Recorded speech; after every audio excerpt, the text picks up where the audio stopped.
Actually, you know. That's ladybug power right there. It's not bad. Ugh. Wait! No, What? Jake, we screwed it up. What? Do not break down skid. Well, like at a warehouse. You haven't seen this thing yet. No, I haven't. This is hopefully maybe one of the best things I've ever done in my life. Big shout out to Rack Solutions. Ah! Big shout out to racksolutions.com for hopefully us this thing. Maybe. Oh, are you serious right now? Oh my God, I thought it was covered in pink bubble wrap.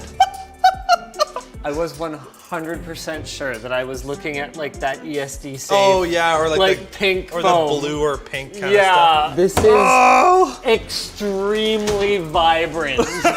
I sent them a sample of like cloth dye that I found online that was like the most hot pink I could find. Apparently the first time they painted it, this is a new thing. They've never painted a rack this color before. They've never done this color before? It didn't quite come out right, so they've actually painted this rack twice. Oh my God, it looks amazing. Oh yeah, wow. Holy sh! This is sick. This finish is so nice. It's made in the USA, so they can, you know, have hands-on with the quality control, and they can do customization stuff like this. Wow. Also, this thing is huge. Well, some of us are getting work done. Yeah, I'm sorry. Yeah. I'm kind of a slacker. Way to be, Jake. Ow. No, I chipped it. Oh, What? I chipped it. How bad? No. Disrespectful. I know. I'm gonna tell them you're just a bad guy. All right, 2 down, slacker. What do you mean? I've done 3. Are you done 3? Wait, is this the back or is this the front? Oh God, I don't know. I guess this is the back now because you messed it up. Oh God. Oh, that's tight. I have side cutters. How are we gonna move this? We could tilt it down. Yeah, should be fine. Yeah, let's just tilt it off that way. I don't think tilting this is a good idea. This whole skid was 290 pounds, including the skid. Do you think you could deadlift 150 pounds? I think it'll be okay. I don't know if this is the correct orientation, but, Okay. Just need more. Are you pushing? oh, no, I'm like just kind of letting you do your, are you going all the way down? Oh yeah. Okay, all right. Oh, sugar, we're going down swinging. Oh, it's pretty heavy. Oh, look at the inside. Oh my God. God. This is like you go to like a car show and you see that guy with just like the balled out engine compartment, like he just had everything painted. Can you get lime green Ethernet patch cables? Infinite cables can make anything. God, we are such shills. The one here? No. They're all out now. Now we just have to do the reverse. The reverse. Wow, these casters. Yeah. This thing is really nice. Oh, you mangled it. You suck. It's legitimately not visible, and Rack Solutions will send me a thing of touch-up paint anyway, right? Okay, so let's pick up this end, put it on the floor, and then we tilt it up. Here we go. You can do it all by yourself, right? It's actually, it's a really awkward height, because this is kind of too low, and this is kind of too high for me. What you're saying is you should be taller, right?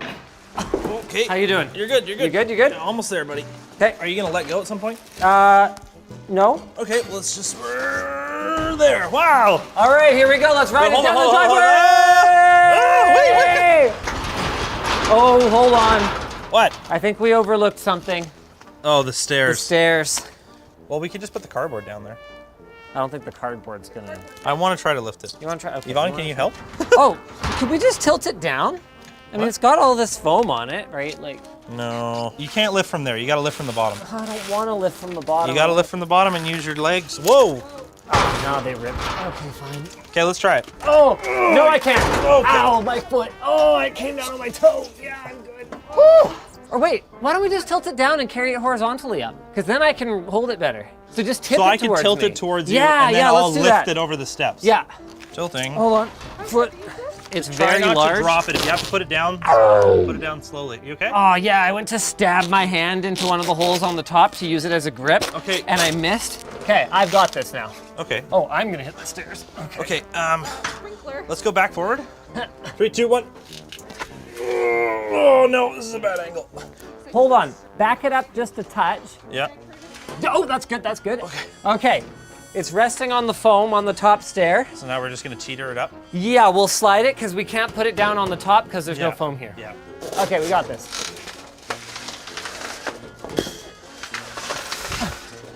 Why didn't we bring a dolly?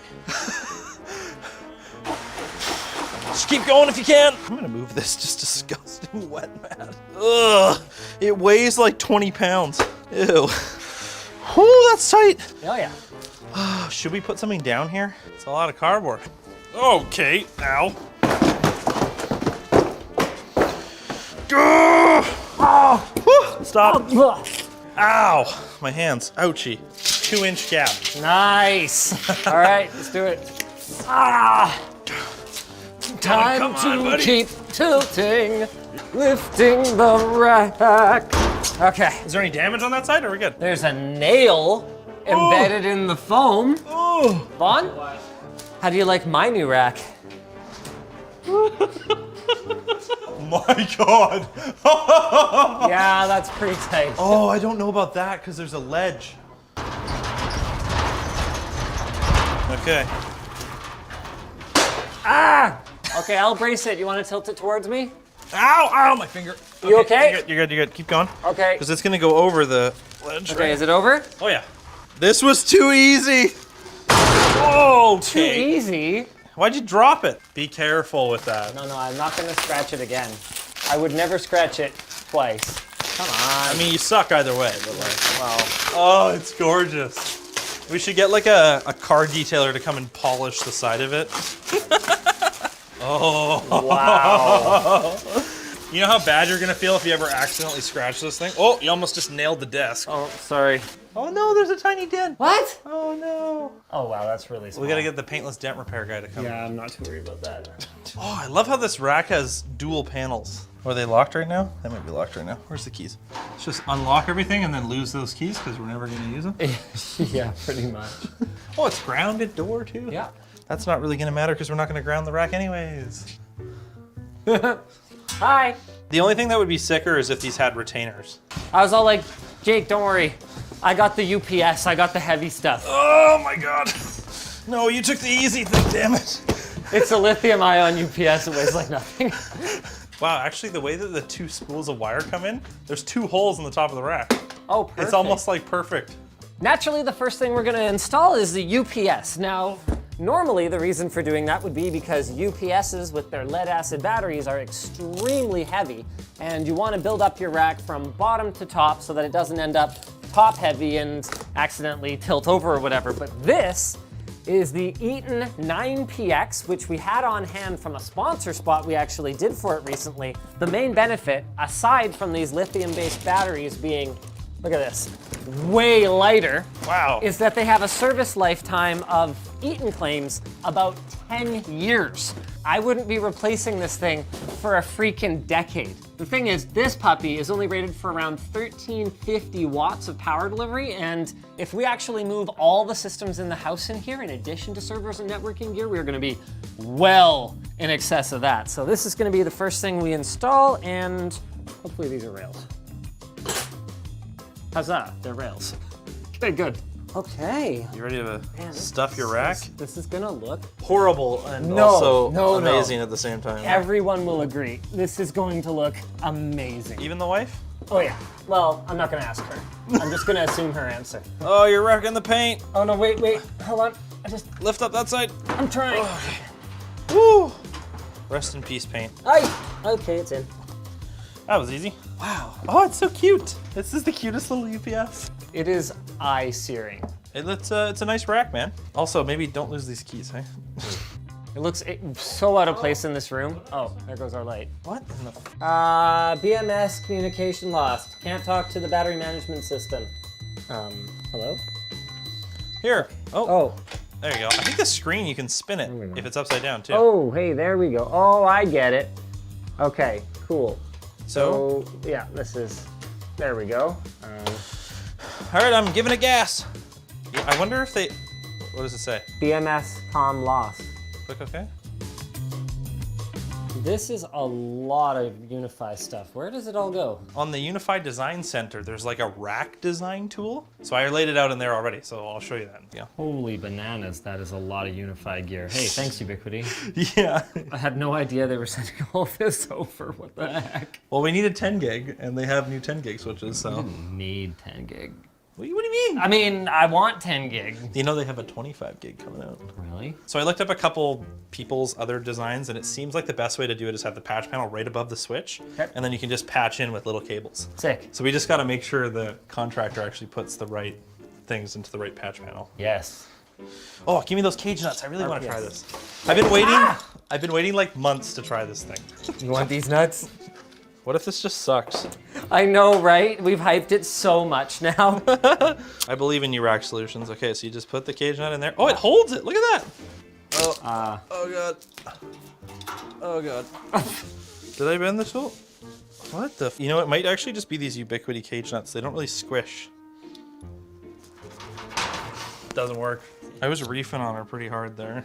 What if let me just do one test, like, ow.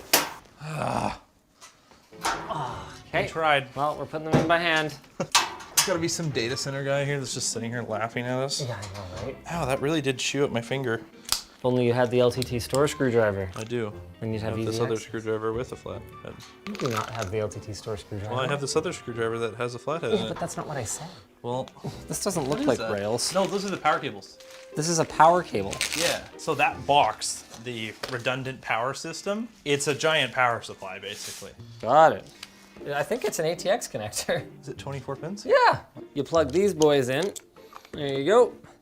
And then you plug them into the back of all of your Unify gear, up to 6 of them per one of these units. And it'll provide, I mean, how's the power redundant at that point? So most like enterprise rack mount switches, servers, whatever, will have more than one power supply. So that means if a power supply fails, you still have power. It also means you can unplug it and plug it into something else, like you can hot swap. But the important bit for us is just if a power supply inside one of these things dies, it'll have a backup. Things we should have at the office that somehow ended up at Linus's house. This one go right under it? Yeah. Perfect. Oh, damn. Oh, you dropped my nuts. Oh, sorry, you dropped your own nuts. Get wrecked. In addition to the magnet being super strong in the shaft, we have a magnetic bit. So if you need to reach into somewhere and grab something, oh, you can do it. Are you telling me your shaft has a strong magnet? How strong that is. It's the strongest shaft magnet? Look, it's a useful feature. It's one of those things where you don't need it until like you need it and you're real mad if you don't have it. Oh, you suck at putting things in racks. Oh, shut up. It's like so crooked. What? It doesn't matter. Yes, it does. It totally It looks doesn't. ugly. It objectively doesn't It matter. objectively does, because it looks ugly. Now, I couldn't help noticing that in addition to a Dream Machine, we've got one of the NVRs. We're not gonna have just one other NVR, we're gonna have 2 other NVRs. I'll walk through what a Dream Machine normally does. It acts as a router as well as a controller for the rest of your Ubiquiti gear and as an NVR or network video recorder. But what I'm assuming is that because we have so many cameras, we can't just use a single hard drive, which is all that the Dream Machine has a bay for, and that's why. All of the cameras in this house, or at least I think half of them, are gonna be 4K, and then the rest of them are gonna be 1440p. So you need both a lot of capacity and a lot of recording power. When I originally spec'd this out, I had 2 48 port patch panels, but because we're gonna have 2 24 port 10 gig switches rather than one 48, we're gonna wanna get 2 24s and split it up. So leave that one empty, Oh, okay. go to the next one. Oh, this is what we need next. 10 gig. You know what? I think the problem might just be that Ubiquiti's rack nuts are kind of crappy. That's what I was saying. Can this hold me? Ooh. Oh my God. I know, Oh but I my need to be God. able to see a bit better. God, these suck! You entirely convinced it's not a, hubcap? This is absolutely sick. I love it. Can I have a screw? Thank you. You promise me then that I can have lime green patch cables? Oh my God. This house is gonna have the most baller networking that's just not gonna be used for like literally months while you're waiting for permits and stuff. Why do you have to go there Was right that now? too real for Why you? would you do that? Why would you say that? The project's been delayed by like a total of, I think, 5 months now. Because of permits? Yeah. Thank you. I love you so much. That's why I live here. Just kidding. The geography was convenient. That's the only reason. I'm supposed to be moved in now. Hopefully it's less than 6 months. Now you might think, Linus, why do you need 96 network ports? And the answer is because there's going to be somewhere between 60 and 70. Oh, you're throwing screws at me. Thank you. There's going to be somewhere between 60 and 70 network devices between all the computers in the house, security cameras, Wi-Fi access points, and anything else that needs to be wired up to the rack with Cat6a. So we've got 48 ports of just regular 10 gig with these Enterprise XGs, and then we've got another 48 ports of power over Ethernet. So that'll handle all the cameras. I think there's 32 Wi-Fi. cameras or something. 30 cameras? And then 8 access points. So we'll actually be using 40 of those 48 ports for like active PoE devices. Does it have that power? I don't know, probably. My rack shake brings all the boys to the yard. Oh no. Yeah, I don't really think I need this many hard drives for the NVR. Well, you could put lower cap ones. Okay. Oh my. Yeah, these are not good. Come on, is it in? It's in. Okay, it's in. Here we go. Oh wow! Hey, it's Wait, on. did you plug in the RPS too? Oh yeah, you did. Okay, so can you stick it through the hole? Yes, Very I can. gently. Oh god! Oh no! Oh, who's ruining it now? Me. This is not a cable you can just clean with your shirt. No. Wow, I don't see a light down it anymore. Did you kink it or something? Look at this twist tie. Why is it such a huge twist tie? I'm gonna have to twist this like 20 times. Oh, we got fail. Really? I'm just kidding. Oh, you piece of crap. Internet connected. Woo! Well, that was easy. Look at this, shows up right away. Unify Network app. I was already logged in because I have Unify crap at home. Oh! Are you logged in the right one? Yeah. Okay. New console found, Dream Machine Pro. Not near. Are you screen recording? Screen recording. You're not my mom! I'm your dad. Oh my god. Now, I don't know why it says distance, not near. It's talking about like Bluetooth distance, like Yeah, but I was like, yeah. I was right there. Through a metal rack. I don't know. I don't know. Sure, whatever. I'm gonna call this House of Dreams because it will never be a reality. Thank you.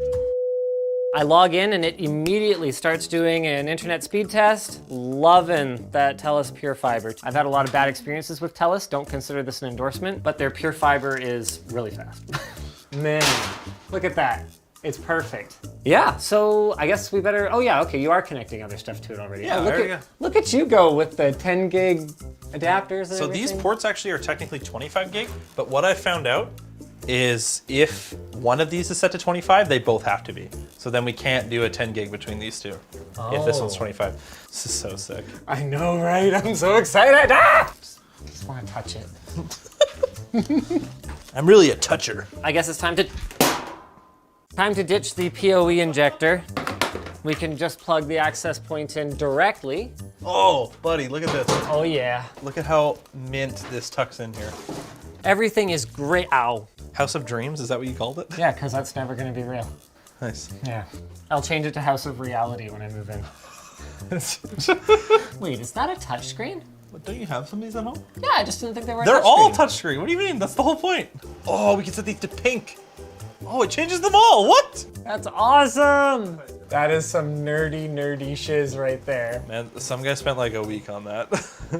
The NVR and NVR Pro both showed up. Okay, wait, don't adopt it yet. Don't do it. No. I clicked the button. I'm sorry. Did it let you adopt them both at the same time? No, I think it's one at a time. Which one are you doing right now? The Pro. You got this. I'm adopting the other one now. Hey, Linus. What's up? You're adopted. So you're not my real dad, is what you're I'm saying? not your real dad now. No, okay. You don't have a dad. This can be my daddy. So I think this is everything. We've got our redundant power supply, our 48 port switch, our 24 port switches, the UDM Pro. I know why the UPS isn't working! Why? Look at this. I just did this while the UPS is on. You see this connector right here? It was disconnected before. It's clearly not power, it's like sensors. But I plugged it in and now it works. I forgot. This is quite a bit more complicated than just plugging this into the power leads and 24 volt transformer and there's a dongle that goes on it. I don't think we're doing this today. See you later, buddy. So the idle power draw of all this networking stuff is 0.2 kilowatts, so 200 watts. What? We're pulling 200 watts? Yeah. Sitting here doing nothing? Yeah, well, there's a 1 AP. It's a good thing we're saving all that power on the lighting. Yeah. Jake pulled about, I think, what, 2,000 watts worth of incandescent lighting out of the living room? Each bulb, 150 watts. Replace them all with LED, and probably went from 2,000 watts down to maybe 200. Yeah. Let's see what the Wi-Fi is like. 250. This AP is also very directional, so. Oh, whoops. 350, 360. That's directionality. Holy shit. The good news is they will be mounted properly on the ceiling the way we showed you in that video, which you should go check out if you're looking for something else to watch, because we're done. And this video is brought to you by Volta. The Volta Spark 60 watt is a nylon braided charging cable that features their snag safe magnetic connection to help prevent the risk of accidents. It also allows convenient swapping between Lightning, micro USB, and USB-C tips. There's another Spark version, the 100 watt one, which is Quick Charge 4.0 compliant to power your Google and Samsung phones faster. Use the link in the description below to buy your Volta Spark cables risk-free with Volta's lifetime warranty and 30-day money-back guarantee.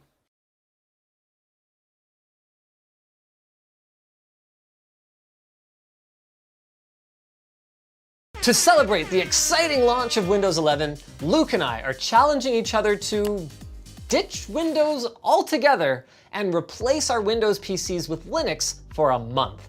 And if either of us caves, they have to dye their hair in red, green, blue, and yellow quadrants permanently. Easy, you might say. But I'm not talking about our work machines that are basically just used for word processing and web browsing. I'm talking about our personal rigs, the ones we both use on a daily basis, primarily for gaming. Has Linux gotten to the point where it's user-friendly enough that any tech nerd can pick it up and run? Is game compatibility going to be an instant deal breaker? Will any of my other applications even run? Who would sponsor this madness?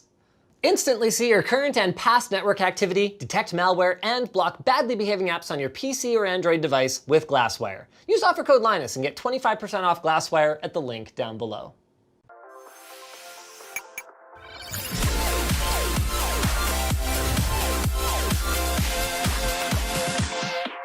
Embarrassingly, I have never actually made an earnest attempt to daily drive Linux, and one of the reasons for that is the utterly paralyzing number of choices you have to make before you even get started.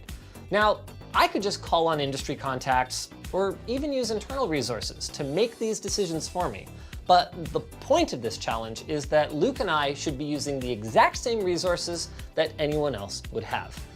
And with that in mind, right out of the gate, I would forgive the average gamer for making it as far as Google hit #1 for best Linux distro for gaming and bailing on the entire deal.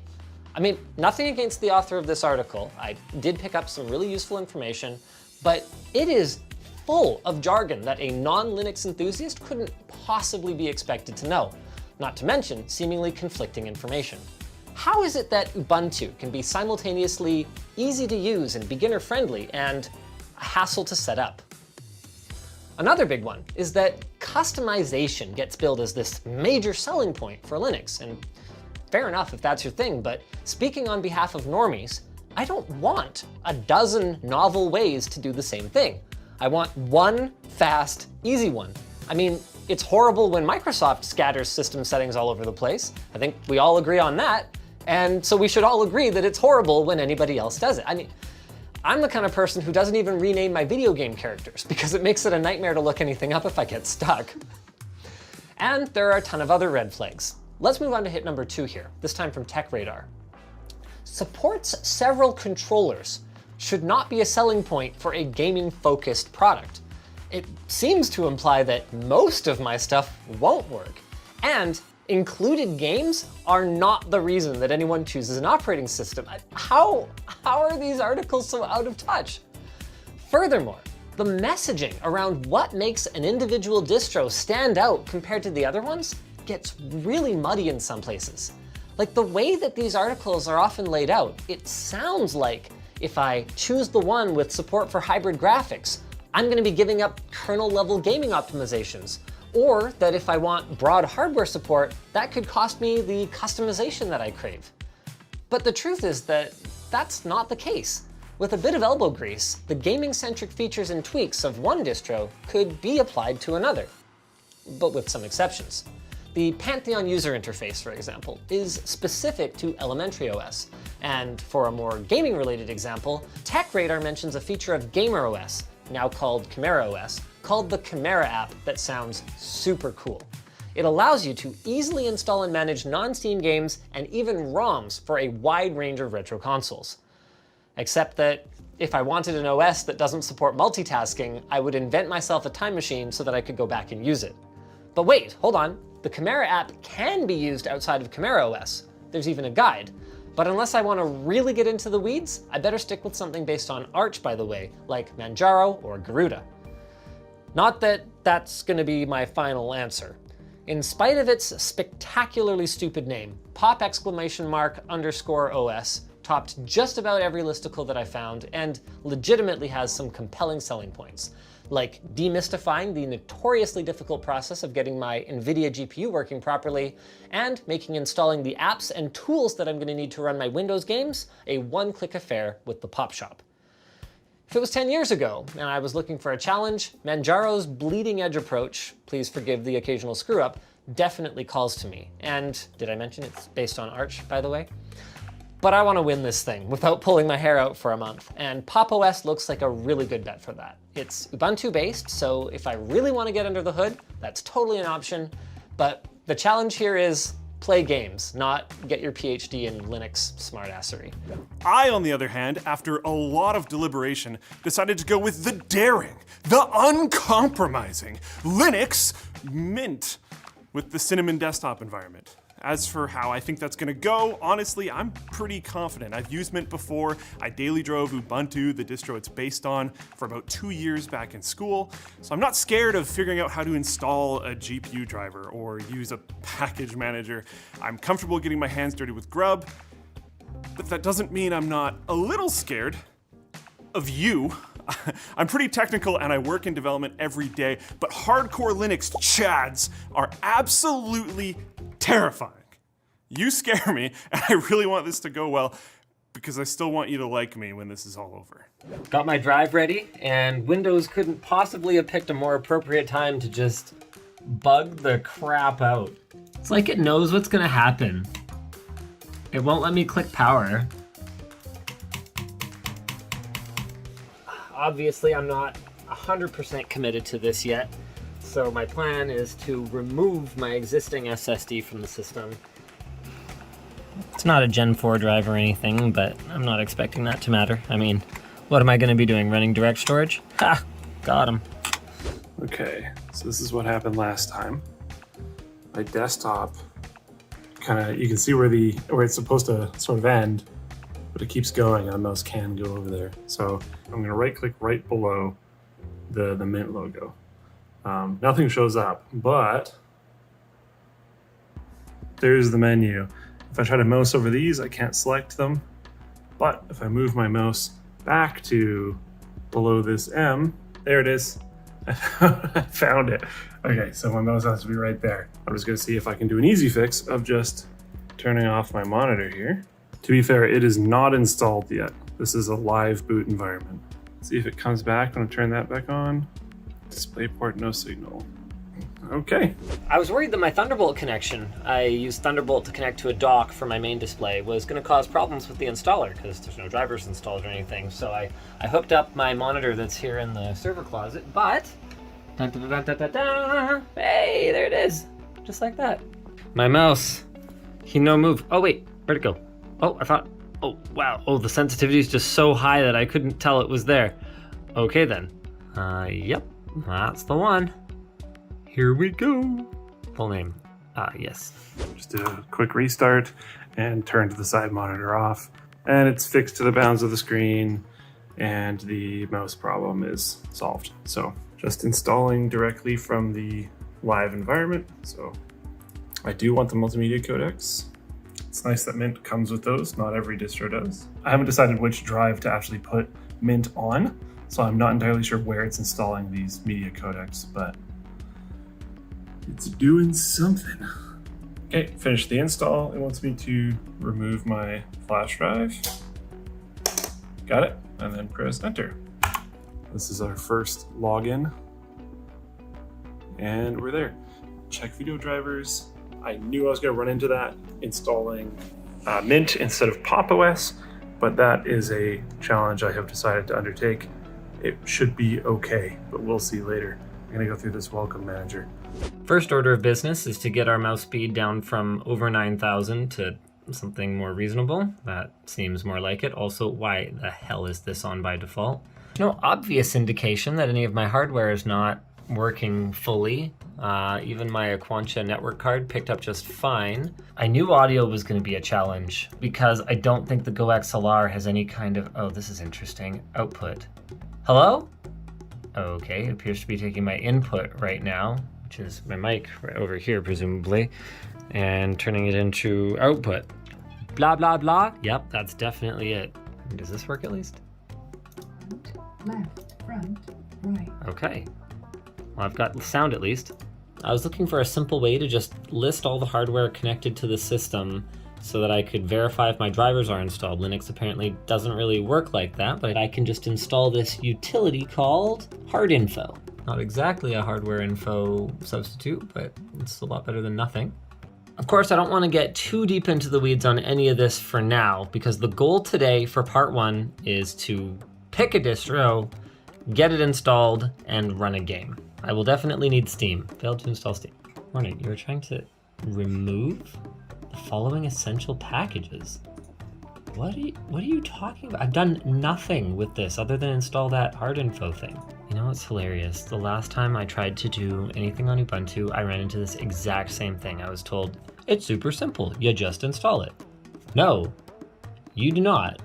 This is stupid. Apparently, this is the solution. And I have to type, yes, do as I say in order to install it. And maybe it will install and launch now. What is the point of having a, oh.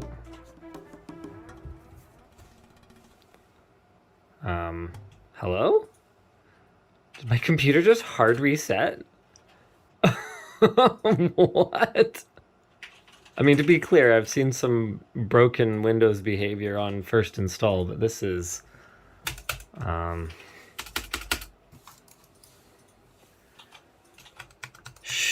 he's dead, Jim. Okay, so we've got the Novu, or however that's pronounced, open source driver. Fantastic, happy they made that. But we are going to try to move to the proprietary NVIDIA 470 driver. Install done, just need to restart. A few more errors than last time, but I think we're still good. Genuinely think this is fine. Yeah, nice, okay. Now Linux Mint also has an update manager. A new version of Update Manager is available, apply the update. It updates, and then it finds all the different updates that we need. Pressing the reset button on my computer did not, in fact, allow it to come back to life. Let's try an all the way off and start again. Not that I think that will do anything different from the reset button. Man, if I manage to completely brick this install in 15 minutes, that might be a new personal best for me. My machine is not even posting now. I have plugged the HDMI cable back in here. Let's see what happens. Hello? Hey, there we go. Okay, so that's back. That's not. My phone battery is only at like 6%, but I'm afraid to turn the camera off now because this ride has been absolutely wild. Pretty long. Oh, hey, there we go. Hello?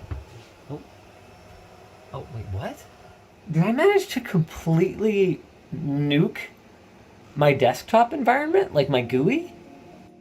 How? Just logged in and this is what I got. Ubuntu comes with absolutely no warranty. I can see why. This was a terrible experience. And I think that's where I'm gonna have to leave it for tonight because I found this other post saying, hey, yeah, I had this problem. This was not easily solvable, so I had to fresh install. I don't think I'm going with Pop! OS again. I mean, that was, you guys were there for the whole thing. That was utterly ridiculous. Continuing to install updates, I have turned on my side monitor. One minor issue, I can't go over there with my mouse because my mouse has to go all the way left and then it's over there. So I need to reconfigure the desktops. Right click doesn't get me there. So yeah, we'll figure it out. You know what? No, forget it. The wife's still awake, so I've got Manjaro loaded up here, and we're gonna take another crack at this puppy.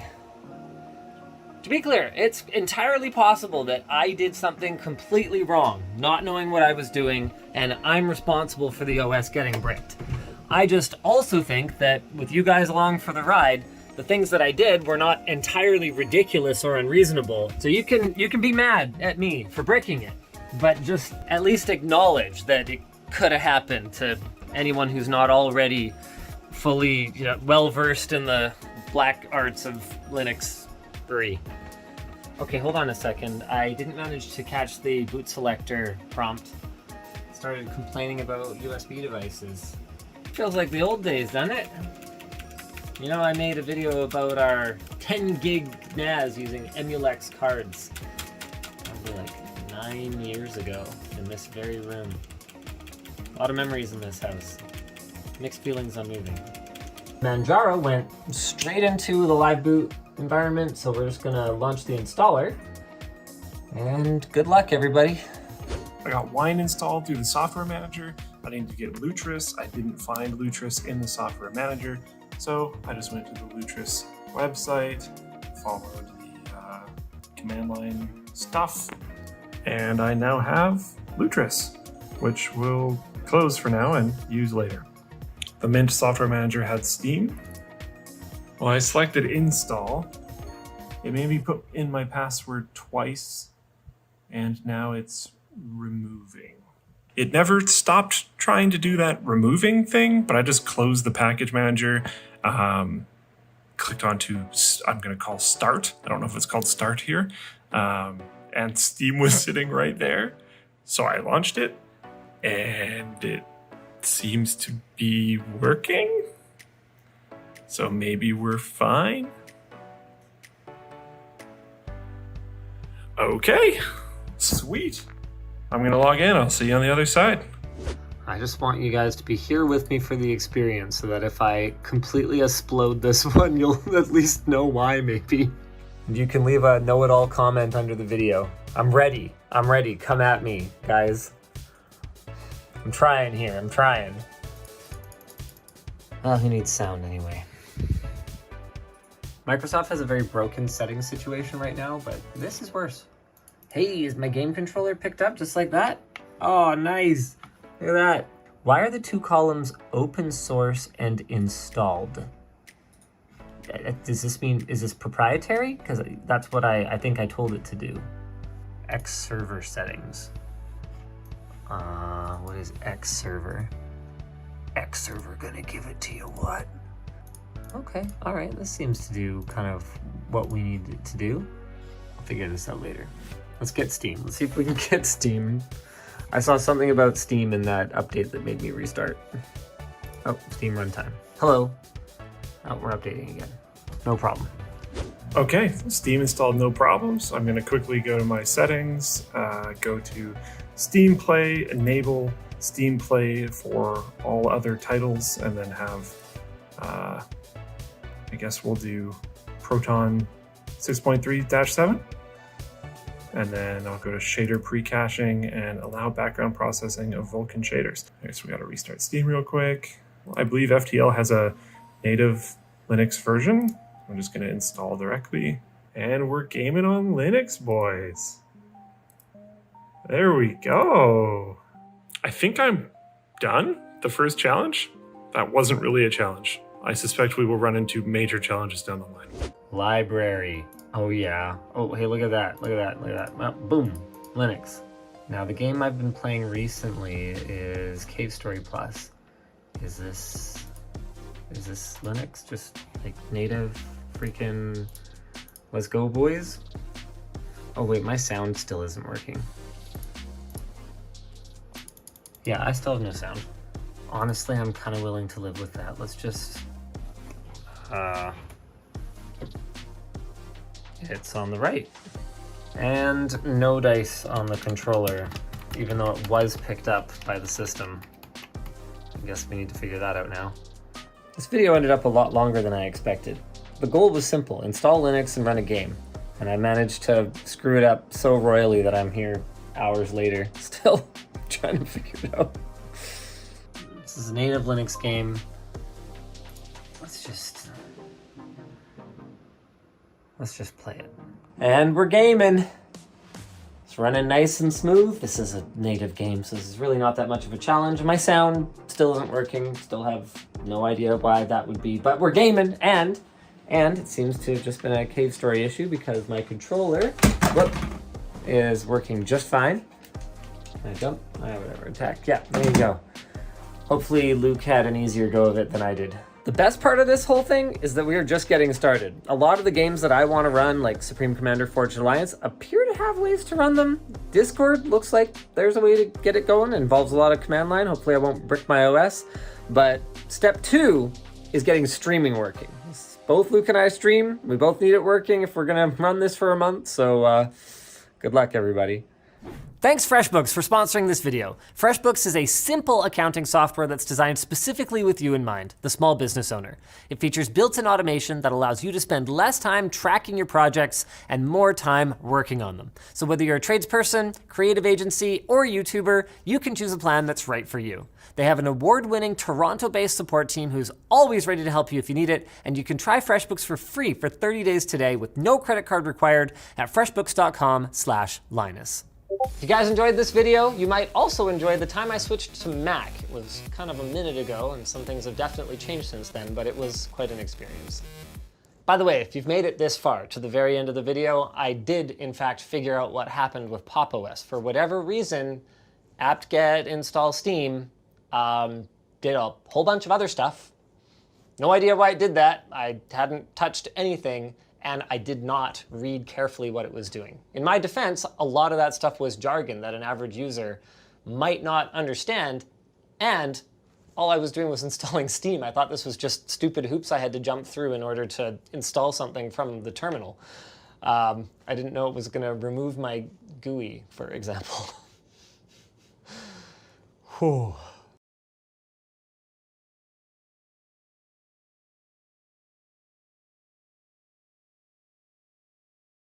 Okay, so this is one of those vlog type videos where we take a task I've been needing to do and might as well take you guys along for the ride so you might learn something along the way. If you remember this system right here, this is the latest edition of Skunkworks. No, it doesn't have the SMA8 or any of that. We did a whole build series about it. You guys can go and look it up.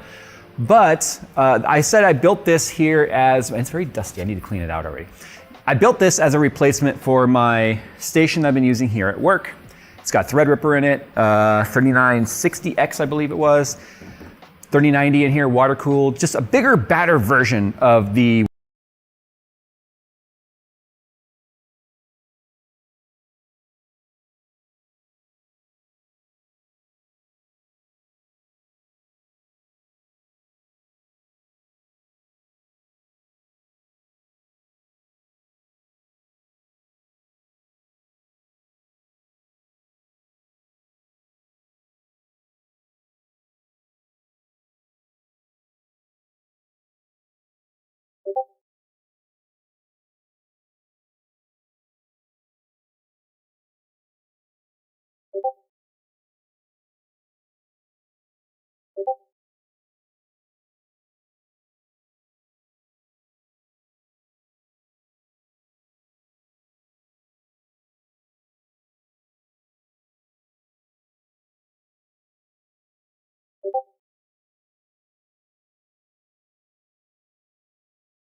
ancestors started eating meat around 2 million years ago, it wasn't just because animals taste great, it was pure necessity. Climate change made many of the plants our ancestors relied on less available, and meat bridged that gap. From the discovery of fire at the latest, meat became a staple of the human diet.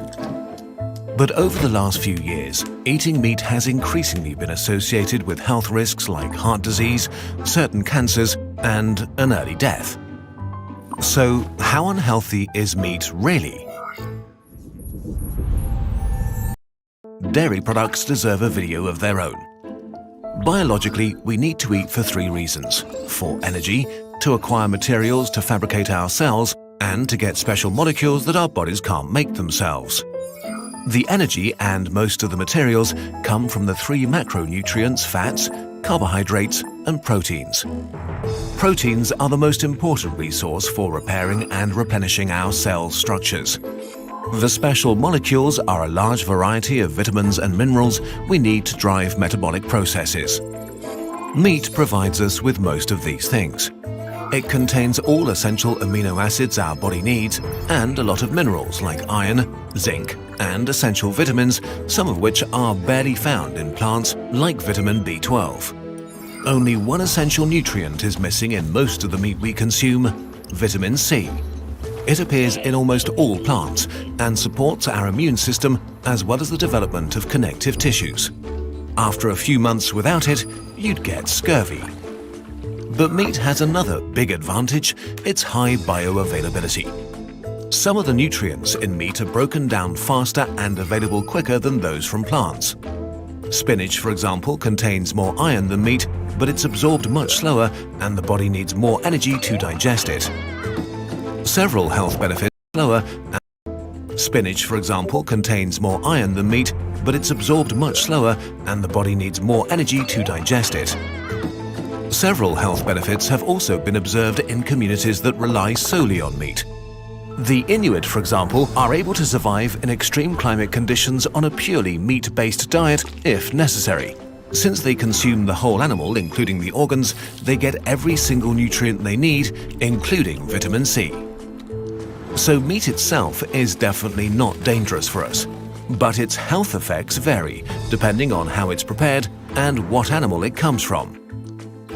When talking about meat in the Western world, we generally mean muscle tissues that have a high nutrient density but also lack some of the vitamins that make it possible to survive on meat alone. The most healthy animals to eat are probably fish. Fish contains polyunsaturated fatty acids like omega-3,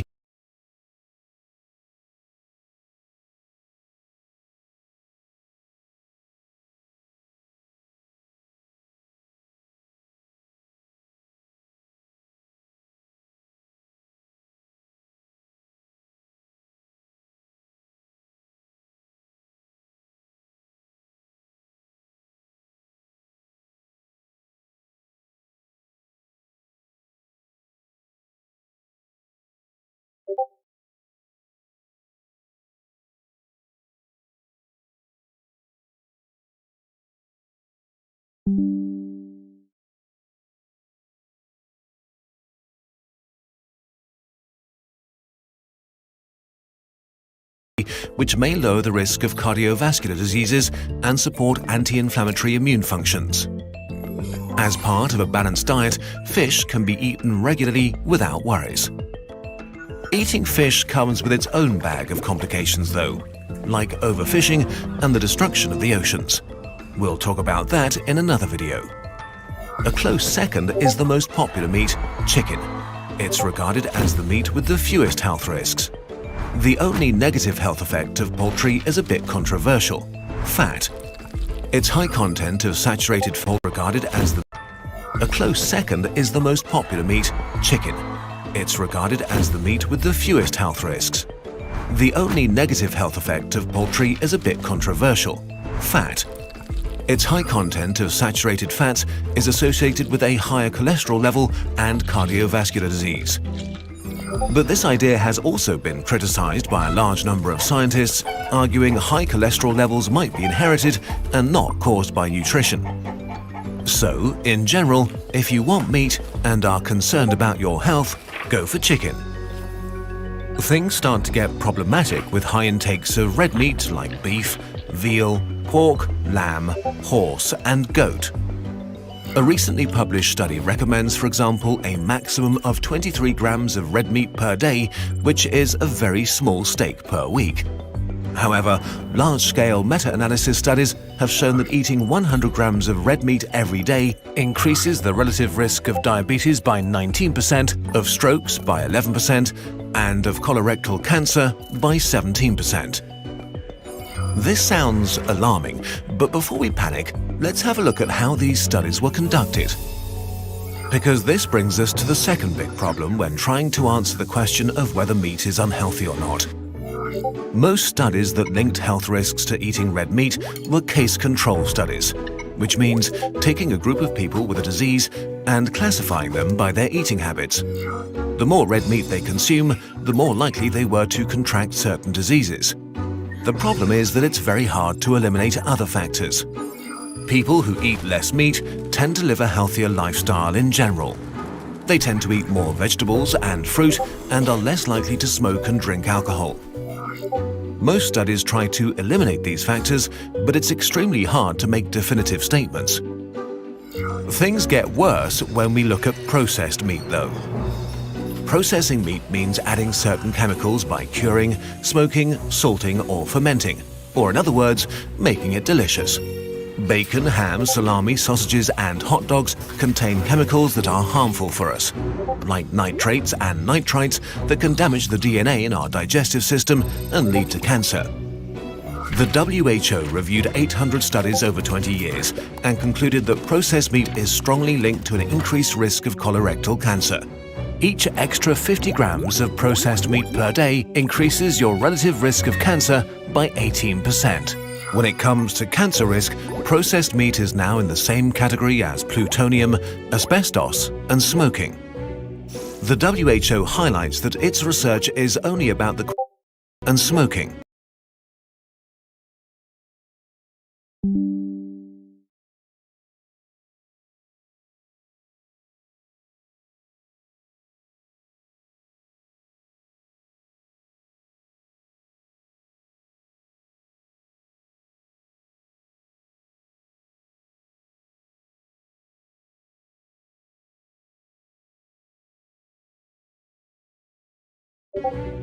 The WHO highlights that its research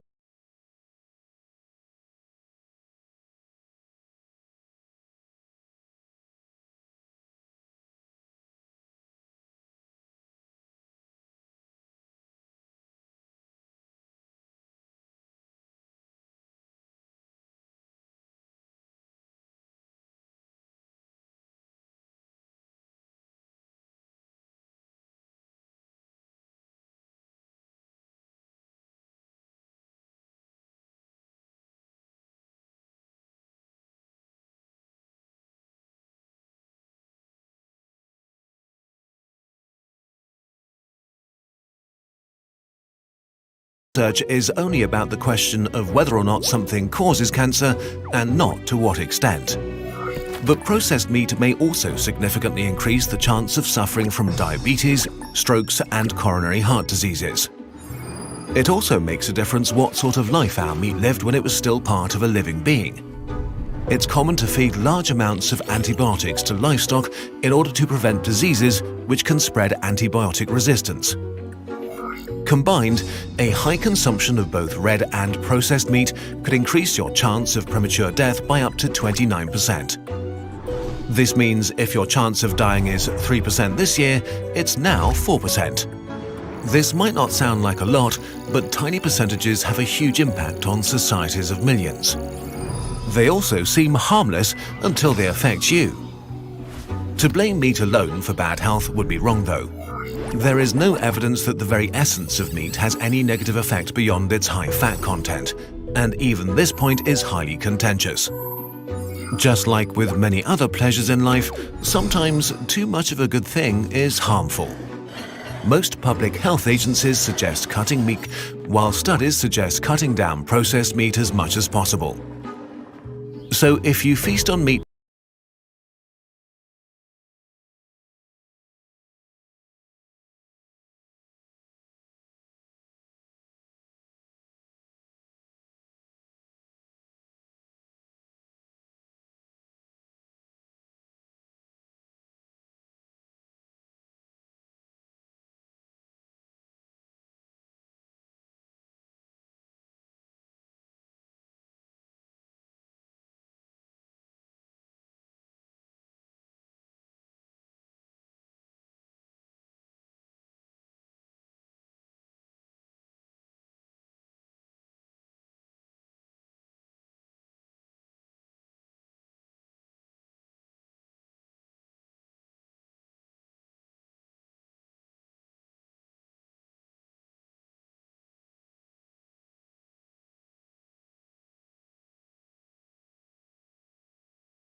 no more than once or twice a week, you should be good.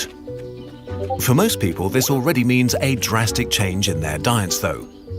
The average American consumes around almost 1,600 grams of meat a week. The average German 1,100 grams a week. And many of us eat much, much more. If you're not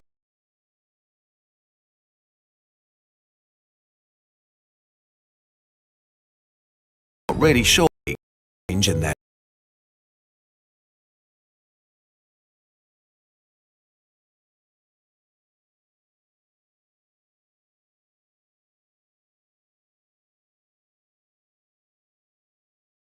diets, though, grams a week, most measures and evidence that millions might not chance of dying of premature is 3 by up to 29%. Both red and antibiotic resistant antibiotic with coronary may also start disease causes cancer and not its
So, you have a third Spider-Man movie for me? Yes, sir, I do. So I was thinking in this next one, we could have Peter Parker's whole emotional story revolve around Tony Stark. Oh, I like the sound of that. Yeah, so he's gonna be on the run from all the...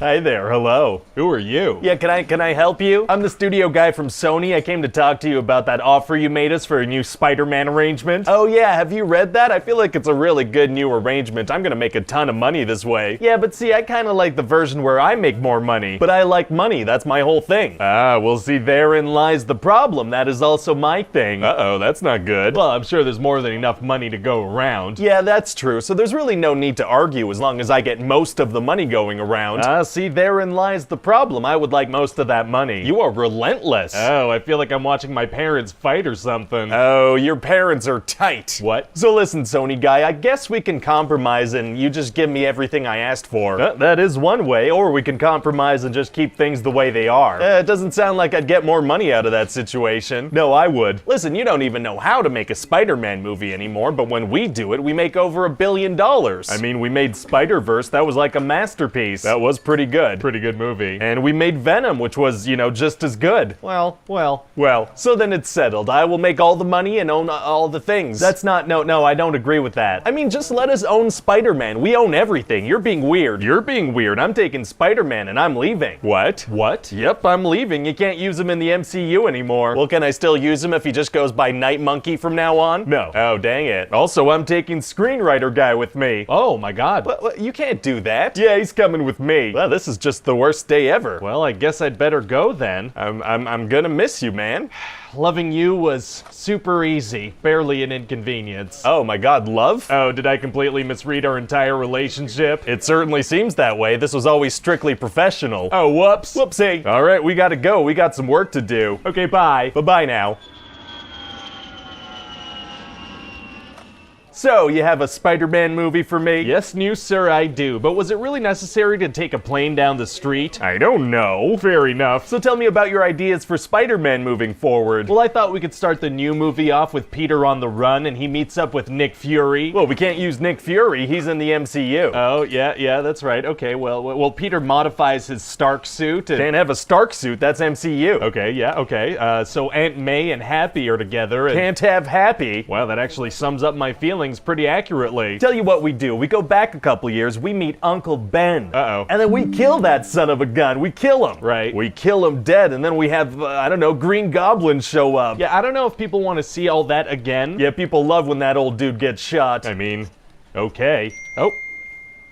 Oh, what's that? What's going on? Well, I think the news of this arrangement just broke. Twitter is going nuts. They're happy that Spidey's out of the MCU, huh? You know, not exactly, no. What are you talking about? Oh my god. Yeah, I need to make some calls.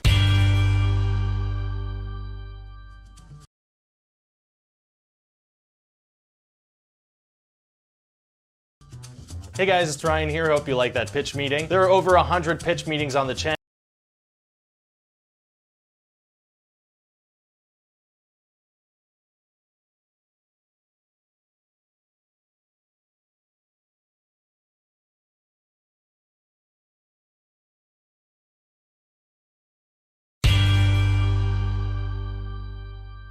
So, you're in my office? Yes, sir, I am. Why is that happening? Well, I have a pitch for a Spider-Man movie, you know, to wrap up Phase 3 of the MCU. Oh, I kinda thought Avengers Endgame would be a good way to wrap up Phase 3, you know? End with a bang, then take a little break. Well, this Spider-Man movie's kinda like how you'd have a Thin Mint after a big meal, except, you know, this mint costs $160 million. A very expensive mint. Yeah. Well, you know what? I guess it'll be really interesting to dive into how the characters react to half the population disappearing and reappearing 5 years later. That's gotta be nuts to process. Yeah, we're barely gonna explore that though. Oh, we're not. Now see, this episode of The Marvel Show is a comedy and all that seems pretty dark, so we're just gonna play the widespread death thing as a joke and then not really talk about it. Well, okay then. Anyway, it's gonna be interesting to see how things go now that Tony's gone, you know? Let the characters breathe a little. Tony's gonna drive the whole movie. Oh, he is? Oh yeah, all the character motivations directly and indirectly and all the technology that drives the plot. It's all Iron Man. Well, people do like Iron Iron Man. Yeah, not ready to let go of him just yet. He's like a little safety blanket. He is, yeah. So anyway, in this movie, Peter wants a break from being a hero, and he goes on a little Euro trip with his classmates. Okay. But when he gets there, he realizes that Aunt May packed his Spidey suit for him. Oh yeah, what are we gonna do with that big Aunt May cliffhanger from Homecoming, you know, where she sees him as Spider-Man? Nothing, she's apparently just fine with it, and they work together. Oh, so that cliff ended up being more of like a tiny step? More like just more flat ground? Oh, it was a flat ground hanger, okay. Yeah, so anyway, Nick Fury approaches him because these elemental creatures are attacking, right? And he's like the only Avenger that can help. How come? Well, he asks about Thor, and he's off-world, and Captain Marvel is busy, so there's just him. Well, what about Black Panther, or Bucky, or Falcon, or Ant-Man, or the Wasp, or Doctor Strange, or Scarlet Witch, or Pepper? Well, here's the thing. This is a Spider-Man movie, right? So I'm gonna need you to get all the way off my back about the other heroes. Oh, okay, let me get off of that thing. Great, thank you. So anyway, it turns out that Tony left Peter these billion-dollar glasses with a system called Edith. Okay, and what's that all about? Well, it lets Peter spy on people and control their technology and control an army of drones from space and kill anyone, anywhere, anytime. Yeah, that killing technology sounds a whole lot like what Hydra wanted to use in the Winter Soldier. Why would Tony not only make that, but give it to a child? So the movie can happen. He also programmed it so Peter's the only one who can use it. Isn't Peter only brought back to life like 5 minutes before Tony dies? When would he have programmed that? Unclear. Well, okay then. Anyway, we're also gonna have Mysterio in this movie. A great villain. We're actually gonna pretend like he's a good guy so we can surprise everybody with a big twist halfway. I guess that'll be a fun surprise for people who haven't heard of the classic villain Mysterio, or Google his name when the trailer comes out, or think about how evil his name sounds. Yeah, I'm thinking we could surprise at least a dozen people with this twist. Well, great. Yeah, so Mysterio manipulates Peter into giving him full control of Edith. Wow, wow, wow, wow. And we're gonna learn about his big master plan and his motivations and everything. How are we gonna learn that? He's gonna straight up shout it in great detail for several minutes. Oh, he is? Yeah, and he's gonna point at people on his team and explain why they helped and what their contributions were, and we're gonna flash back to other movies. Yikes, seems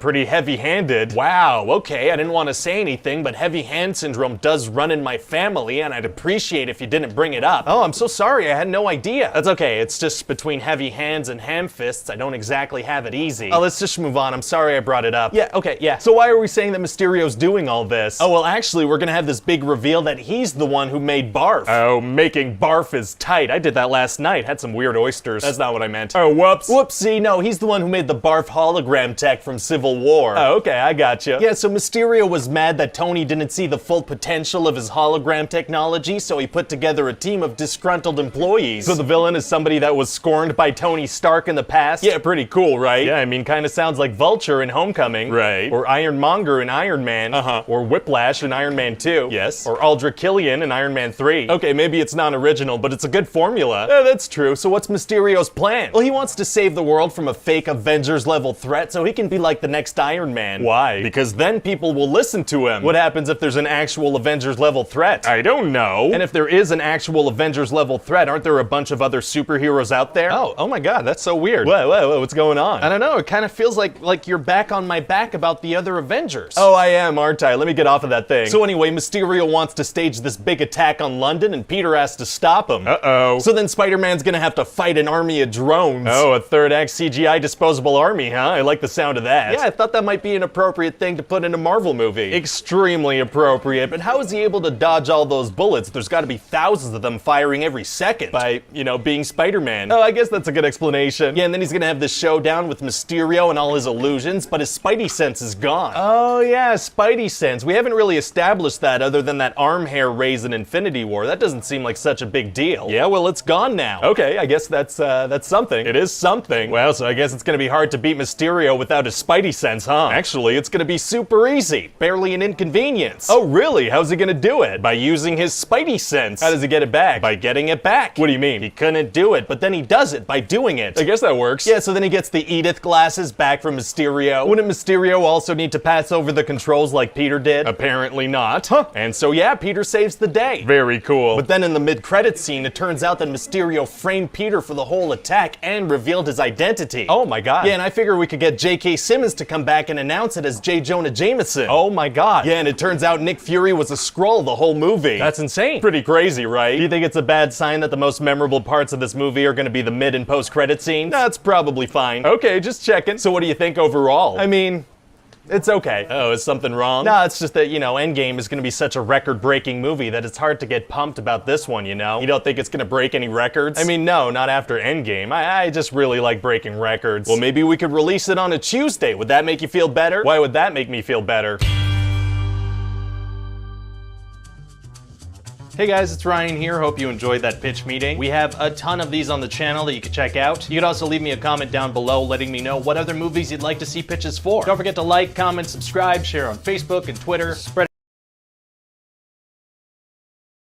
So, you have a movie for me? Yes, sir, I do. It's an adaptation of a graphic novel about masked vigilantes and superheroes. Oh, that sounds very exciting. No, it very rarely will be. Oh, really? Yeah, no, this isn't your grandmother's superhero movie. My grandmother? Yeah, it's not your grandmother's kind of movie, it's an expression. My grandmother doesn't watch any superhero movies. No, of course not, but if she did, you know, she would not like what I'm about to pitch you. So people won't like this? Oh, this is off to a bad start. Kind of. What I'm trying to say is that it's gonna be a very dark and violent superhero movie. Oh, okay, I think I gotcha. Yeah, it's gonna be called Watchmen, and it's based off a graphic novel by Alan Moore. Oh, right, I hear that's popular. It is, and he said this thing is unfilmable, you know, so Zack Snyder and I took that as a challenge. Oh, I wonder if he meant that as a challenge or more like, this is a bad idea, don't try to do this, it'll be bad. Well, I mean, considering he explicitly said he doesn't want his name attached to this thing, I guess we'll never know. So is it gonna be difficult to adapt? Actually, it's gonna be super easy, barely an inconvenience. Oh, really? Yeah, we're basically gonna use the graphic novel as a storyboard, pick some famous panels, and recreate them. Oh, we are? Yeah. So what happens in this thing? Well, it's gonna start with this aging hero, the comedian, being murdered. Oh, how is he killed? In slow motion. Oh, slow motion can be really fun when used in moderation. I agree, which means it can be even more fun when used in excess. I guess that makes sense. It does, so we're gonna use it in pretty much every single scene. Oh, that much? Yeah. That could be a good way to pad the runtime. The full thing's gonna be 3.5 hours. Oh, excessive padding is tight. Sure is. So anyway, this guy Rorschach is gonna investigate the comedian's death and be like, uh-oh, somebody's gunning for masks. And what's his deal? Well, he has this mask that's constantly changing designs, you know, like a Rorschach ink blot test. Oh, how does that thing even work? Unclear. Huh. Anyway, he's super badass and he sounds like Christian Bale as Batman. Wow. And he keeps a journal, so he's gonna provide some narration in this thing. By reading from his diary, that doesn't sound very badass. It's not a diary, it's a journal, where he talks about his thoughts and his feelings. Exactly. That's a diary. Teenage girls do that. It's a very cool and dark journal, if you say so. Anyway, so Rorschach goes to see some of the other heroes, and you know, they've all been outlawed by President Nixon. Oh, Nixon is a character in this? How are we gonna pull that off? By caking so much makeup on a guy that he looks like a walking prosthetic. Well, okay then. And we're also gonna have this guy with actual superpowers, Dr. Manhattan. And what's his deal? Oh, well, he's blue and he glows, and a lot of the time he's naked, you know, so we just see everything down there. What? Yeah, just all of it. We're gonna see his thing? Yeah. Why would we do that, though? Well, they showed it in the graphic novel sometimes. Okay, but does that really mean we need to show it too? That's actually a very good question, to which the answer is absolutely yes, we do. It just feels like it's gonna be a little distracting. You're saying that you'd be distracted if while I was talking to you, I was holding this thing up? Oh my god. I feel like most people are mature enough to not be distracted by something like this waving around. What? No, I'm mature. Okay, good. So anyway, this guy Dr. Manhattan has all these powers, right? Uh-huh, yep. And one of his big powers is that he can see into the future, but for some reason that seems blocked right now. So he thinks that there's like a nuclear bomb or not, and there's some kind of temporal interference or something. Things like superpowers.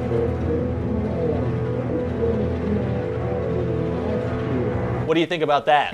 Yep, that sounds great. Awesome. So anyway, Doctor, hey, you mind putting that away? Oh yeah, of course. Thank you so much. So anyway, another storyline is gonna be about this character, Silk Spectre, and she's in a relationship with Dr. Manhattan, but she's not very happy. Because he's naked all the time? Maybe, but also like when he's getting intimate with her, he has a copy of himself working on a project in the other room. Oh, very gross. Yeah, so anyway, that's gonna turn into this big love story between Silk Spectre and this guy Night Owl. And what's his deal? Well, he's almost not Batman. Oh. So we're gonna have this whole big thing where he realizes that he can't perform unless they just fought crime. That's okay. Yeah, so they're gonna go fight crime together, and that's really gonna spice things up. I feel like this is all very gross and unnecessary. It's mature and grown up. Okay. So then we're gonna have a really long love scene between these two characters. Do we need to? Yep, and it's gonna be very slow paced. We're gonna zoom in on Night Owl's butt, stick on that for a while. Whoa, I don't know about that. We're gonna play Hallelujah by Leonard Cohen. Oh, Oh, please don't. Yeah, we're gonna play it. I feel like this is not the kind of thing that Leonard Cohen had in mind when he wrote that song. If that song's not about two comic book characters getting intimate in a high-tech plane, I don't know what it's about. So are they just gonna fight crime now because it turns them on? That's certainly gonna be part of it, I suppose. Very gross. Anyway, so at the end of the movie, we're gonna find out that their friend Ozymandias is the one who killed the comedian. Oh, betrayal. Yeah, and he also created this giant squid monster to destroy entire cities. Okay, nope, I don't like that. What do you mean? That's what happened in the graphic novel. I mean, there's some wacky stuff in this thing, but let's not bring a giant squid monster into the mix. Well, there needs to be some kind of massive, global, neutral threat so that all the surviving humans come together in peace. So let's say that he frames Dr. Manhattan for blowing up a bunch of cities. But he's not neutral, though. The whole movie we're pushing the fact that he's an American weapon. So? Well, if something that America created blew up a bunch of cities worldwide, I don't think everybody would rally together with the US in peace. Okay, so maybe this ending won't make sense, but at least it's not a giant squid monster. All right, great. So anyway, Ozymandias explains his entire plan to the other Watchmen, and they're like, we're not gonna let you get away with it. Right. And he's like, yeah, no, I wouldn't explain my whole plan to you if there was any chance you could affect the outcome. I did this like 35 minutes ago. Wow, so what are they gonna do? Oh, they're gonna give him a very dirty look. Oh, that'll show him. Yeah, and also Rorschach explodes. Oh my god. So what do you think? Well, it could be an interesting marriage, you know, between Zack Snyder's filmmaking and this dark source material. Yeah, you think so? Yeah, it could be interesting. I mean, this isn't the kind of thing we do with more mainstream heroes. Yeah, that would be a surprising move.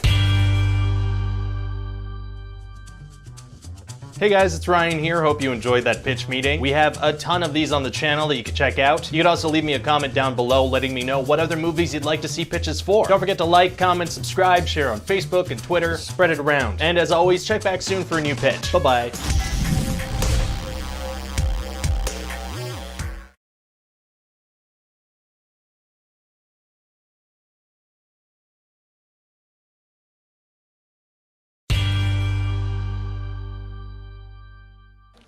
So, you have a movie for me? Yes, sir, I do. I was thinking we could make a Joker movie. Okay. Is he gonna get the word very added to his damage tattoo? Oh, no. Not that version of the Joker. Completely different Joker. But if he doesn't have damage tattoo on his forehead, how are people gonna know that he's damaged? Oh, they'll know it. Don't you worry about that. The whole thing's gonna be an origin movie taking place in 1981. An origin movie? Yeah. You know, people love the Joker, so I figure we could show his origin story. I don't know. I feel like one of the things that people love the most about the Joker is that he doesn't really have a clear origin story. There are a lot of YouTube videos theorizing about that. Yeah, and we need people to make theory videos about our movies. Well, you really care about theories, huh? Yeah, I do. I mean, they're essentially free publicity, and I do not like spending money. Oh yeah, you hate that. I do. I just feel like if we give the Joker an origin story, it's gonna be tough for YouTubers to, you know, come up with theories. Actually, it'll be super easy. Barely an inconvenience. Oh, really? Yeah, I mean, these YouTube people can make theories out of everything. Here, have a chat with my theory guy. He'll put your mind at ease. What? You have a theory guy? Yes, sir, I do. Okay, hello? Hello, how can I help you? Hi. If I told you we were making a Joker origin movie taking place in the early 80s, is that something you could work with? Hold, please. Joker origin movie, early 80s. Got anything for me? Yes, sir, I do. God, that's what I love about you. Fast as lightning. That's why you pay me the big bucks. I actually wasn't aware that we were paying you at all. I just take it out of your wallet. Oh, petty theft is tight. Hit me with those theories. Well, maybe the whole movie is taking place in his head. That's a classic angle. Fantastic. Or maybe we could say that Jared Leto's Joker took on the mantle of this 1980s Joker. That would probably get us a lot of anger clicks. Those are great for the view count. Or get this, maybe the Joker is Batman. Okay, I'm gonna go out on a limb here and say no. Let's dial it back. That is going way too far. Oh, whoops. Whoopsie. Hold on. Hello, yeah, we can definitely work with this. Oh, amazing. Thanks for your time. Super easy, barely an inconvenience. Nice talking with you. What a nice guy. I'm keeping your phone, by the way. I like it. Oh, that's so mean. So what actually happens in the movie? Well, we're gonna follow this guy, Arthur Fleck, right? And he has this thing where he laughs uncontrollably in inappropriate situations. Oh, I have that with smiling. Me too. Wow, wow, wow, wow. So anyway, Arthur's having a really hard time. He works as a clown, he takes care of his mom, and he has several mental illnesses. Oh, what does he have? You know, just the vague kind we can use as an excuse for violent outbursts later. That's probably fine. So Arthur just wants to be loved and make everybody happy, but people are super mean to him and the system is just beating him down. What system? The system. Which one? Oh, don't get me started on the system. Could you get started? I'd love to get a little deeper on that. No. Oh, dang it. Suffice it to say, though, we live in a society. Oh, why didn't you say so? That's steep enough for me. So yeah, for a good chunk of the movie, we're just gonna watch bad stuff happen to him, you know? He gets fired, some kids beat him up while shouting beat him up. Oh, very appropriate dialogue. And then at one point, he's in a train with clown makeup and these banker dudes start harassing a woman. That's not very nice. But then Arthur starts laughing, so they start harassing him. And let me tell you, these guys know all the lyrics to Send in the Clowns. Wow, how convenient that they had that in their repertoire. Yeah, and so they start beating him up and he kills them all. Oh my god. Yeah, and then he runs away and he dances. Oh, he dances, huh? Very creepy. Well, I'm glad you like it, because it's gonna happen a lot. Oh, it is? Yeah, laughing and dancing accounts for about half the runtime. Wow, so what else happens? Well, Arthur is also an aspiring comedian, and he's obsessed with this late-night talk show host who he's convinced is gonna give him his big break. That sounds a whole lot like that Scorsese movie, The King of Comedy. Crap, you've seen that, huh? I have, yeah. Right, okay, so full disclosure, there's a whole lot of that in this movie, and also a fair amount of Taxi Driver, if I'm being honest. What do you mean there's a lot? Are you just straight up lifting scenes from those movies, or are you, like, paying homage to them? Well, I mean, you know, that depends. Which one of those doesn't end with a lawsuit? The second one. Right, okay, so the second one then. It's a mirage for sure. You know what, just to make that perfectly clear, let's get Robert De Niro to come play the host. Okay, great. So anyway, one night Arthur ends up trying stand-up comedy at an open mic, and he can't stop laughing. Right, because of his thing. Because of his thing, and then Robert De Niro plays the footage on his show, because it's so ridiculous. He got footage from an open mic? Yeah, well, I mean, it's 2019. Everybody films everything these days. Well, I mean, people don't really film open mic sets of unknown comics. Also, isn't this taking place in 1981? Okay, well then let's just say that somebody brought a very expensive, very bulky camcorder to an open mic and filmed the whole thing for some reason. Pretty sure camcorders only hit the market in like 83. Okay, so somebody brought their Super 8 film camera and then got that film developed and then sent that into Robert De Niro. Well, okay then, a very convenient filmmaker. Oh, and also Arthur finds out that Thomas Wayne is maybe his father, so he goes and, you know, sticks his fingers in his little brother's mouth. Man, DC villains love sticking their fingers in people's mouths. Yeah, they do, but he's gonna find out later that maybe Batman is not his brother, so then he, you know, smothers his mother with a pillow. Oh my god. He also has this whole relationship going on with this neighbor of his. Okay. But towards the end of the movie, he goes into her apartment and she's all scared that he's there, and she's like, your name is Arthur, right? You live down the hall? Oh, okay, that's a nice subtle way of letting the audience know that it was all in his imagination. And then we're gonna have a Fight Club flashback. Oh no. Yeah, we're gonna flash back to every moment they have together, and we're gonna reveal that he was actually all by himself. No, I get it. Like in Fight Club. I'm miraging that one too. Well, okay, I guess. So how does the movie end? When does the big CGI skybeam come in? What? Well, it's a comic book movie. Where's the skybeam? There's no skybeam. Oh, you're crazy, man. I guess. So what does happen? Well, Arthur goes on TV and, you know, pops De Niro in the head. Yikes. And that sparks this big riot where everybody's dressed as clowns. Very cool. And then in the midst of that, Thomas and Martha Wayne are gonna step out of a movie theater and walk down an alley. Oh, are we doing this? You're dang right we're doing this. We kinda have to do this. We kinda have to do this. So then we do this and pearls go flying everywhere. Oh, doing this is tight. And so yeah, then Joker becomes like this symbol and just basks in the glory of this movement he started. Wow, wow, wow, wow. Or maybe he didn't, you know? Maybe he imagined it. What? Yeah, maybe it's all in his head. Who knows? Oh, okay. So what do you think? Well, I mean, it sounds like a good movie. I'm just a little worried about what kind of message we might be sending and what kind of stuff we might be glorifying. Yeah, I wouldn't worry about it. Oh, okay, then I won't. Hey guys, Ryan here. Hope you enjoyed that pitch meeting. Big thanks to MatPat from the Film Theorist channel for collaborating on this. And I actually collaborated on a video on their channel too about the Joker, so you could go check that out. While you're there, be sure to subscribe. They have amazing videos, very detailed theories. They are a ton of fun to watch. Definitely check them out if you haven't already. You can also let me know in the comment section here what other movies you'd like to see pitch meetings for. Don't forget to like and subscribe here, and check back soon for a new video. Bye-bye.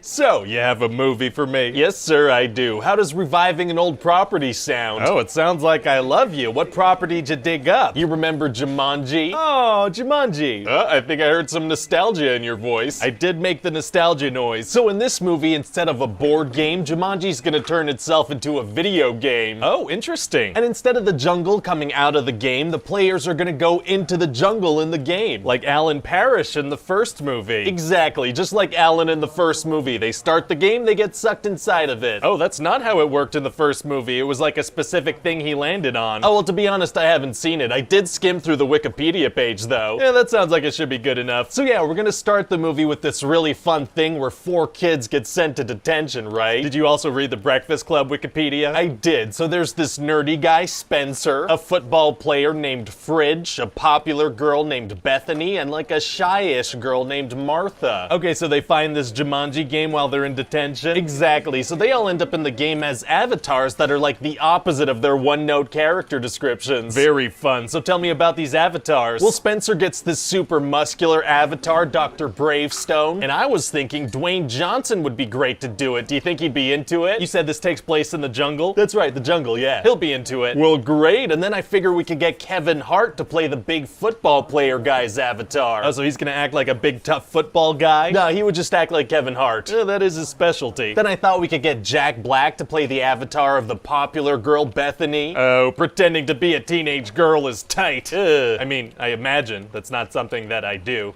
regularly. Very weird. So anyway, Bethany's gonna be like fascinated that her avatar has like, you know, male parts. Wait, this Jumanji game gave the avatars genitals? It sure did. Fully functioning too, because she pees with it and then later she gets aroused from a hug. That has just insane implications. No, it's funny. Does that mean these avatars can like do stuff with each other? What? Can they get each other pregnant? Oh my god, this has insane implications. Yeah, but penis jokes are very funny. That's a good point. They are very funny. Yeah, so we're gonna, you know, return to that well quite a bit. Well, okay then. Then the shy girl Martha's avatar is gonna be like this Lara Croft type character. Her name's Ruby Roundhouse, and she wears this like revealing, tight-fitting outfit. I feel like internet people might get mad about that. Well, actually, we're gonna have a joke about how revealing and impractical female costumes are. It's like a commentary. But she's still gonna wear it the entire movie. That's right, so we get to seem woke, but still have her wear skimpy clothes the whole time. Oh, very smart. Yeah. So what kind of stuff do they have to deal with inside Jumanji? Well, they meet this guide dude, and he only has like specific things he's able to say, because he's an NPC. Oh, interesting. Playing with like the video game format a bit. Exactly, and so the players are gonna be shown this cutscene, right? And it explains who the bad guy is and that there's this magic jewel that gave him powers and it needs to be returned to this jaguar statue. Oh, cutscenes. That's gonna be an interesting device to play with throughout the movie. That's literally the only time it'll happen. Oh, it is, so we're not gonna see anything from the villain's perspective after that? No, we will. But if he's a part of the video game, that means he's not like running around living a life. How are we gonna be able to see that stuff? I don't know. Fair enough. So who is the bad guy? His name is Van Pelt. Oh, Van Pelt, like the hunter in the first movie. Exactly, and in the first movie, he like represented daddy issues in the main character, and he was actually played by the same actor as the father character, you know, according to Wikipedia. Yeah, that was some interesting stuff. So what's his connection to the protagonists in this one? None whatsoever. Oh, really? You know, in this one, he's evil and has vague animal powers. That's, well, okay. So anyway, the characters are gonna realize that they each have 3 lives after Bethany gets eaten by a hippo. So these characters are gonna die. They are several times, like Ruby Roundhouse gets shot in the chest and explodes and dies. Oh my god, what? Well, she has other lives, so it's okay.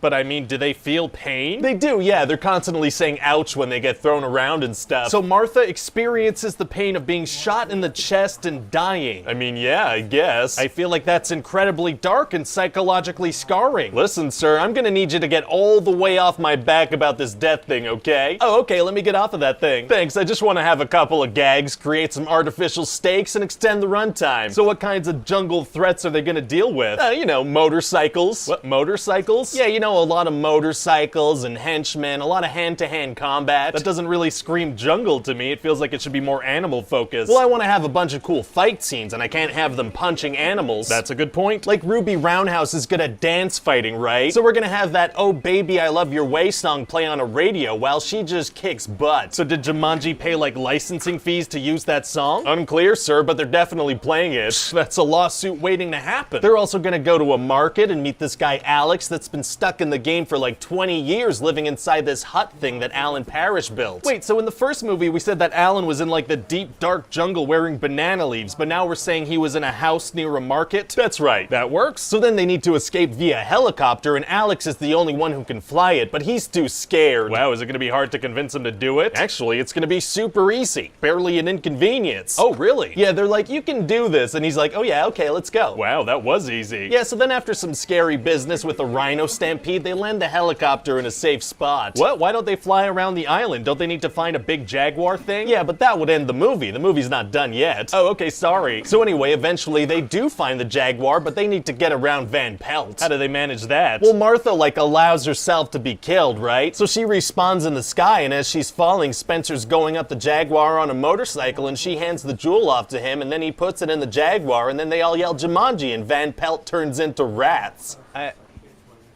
What? Oh, definitely don't think about this too much. Oh, okay, I won't then. So what do you think? Do you think it's gonna do well? Well, I mean, you heard the nostalgia noise I made earlier. I did. So yeah, I'd say this is gonna do pretty well. Hey guys, it's Ryan here. Hope you like that pitch meeting. There are over 100 episodes of pitch meeting on the channel that you could check out. I also have some other videos on there, so click around. Also, let me know in the comments section what other movies you'd like to see these pitches for. Don't forget to hit the like button, the subscribe button, the bell button, the button, I don't know. Thanks for watching, guys. I'll see you next time.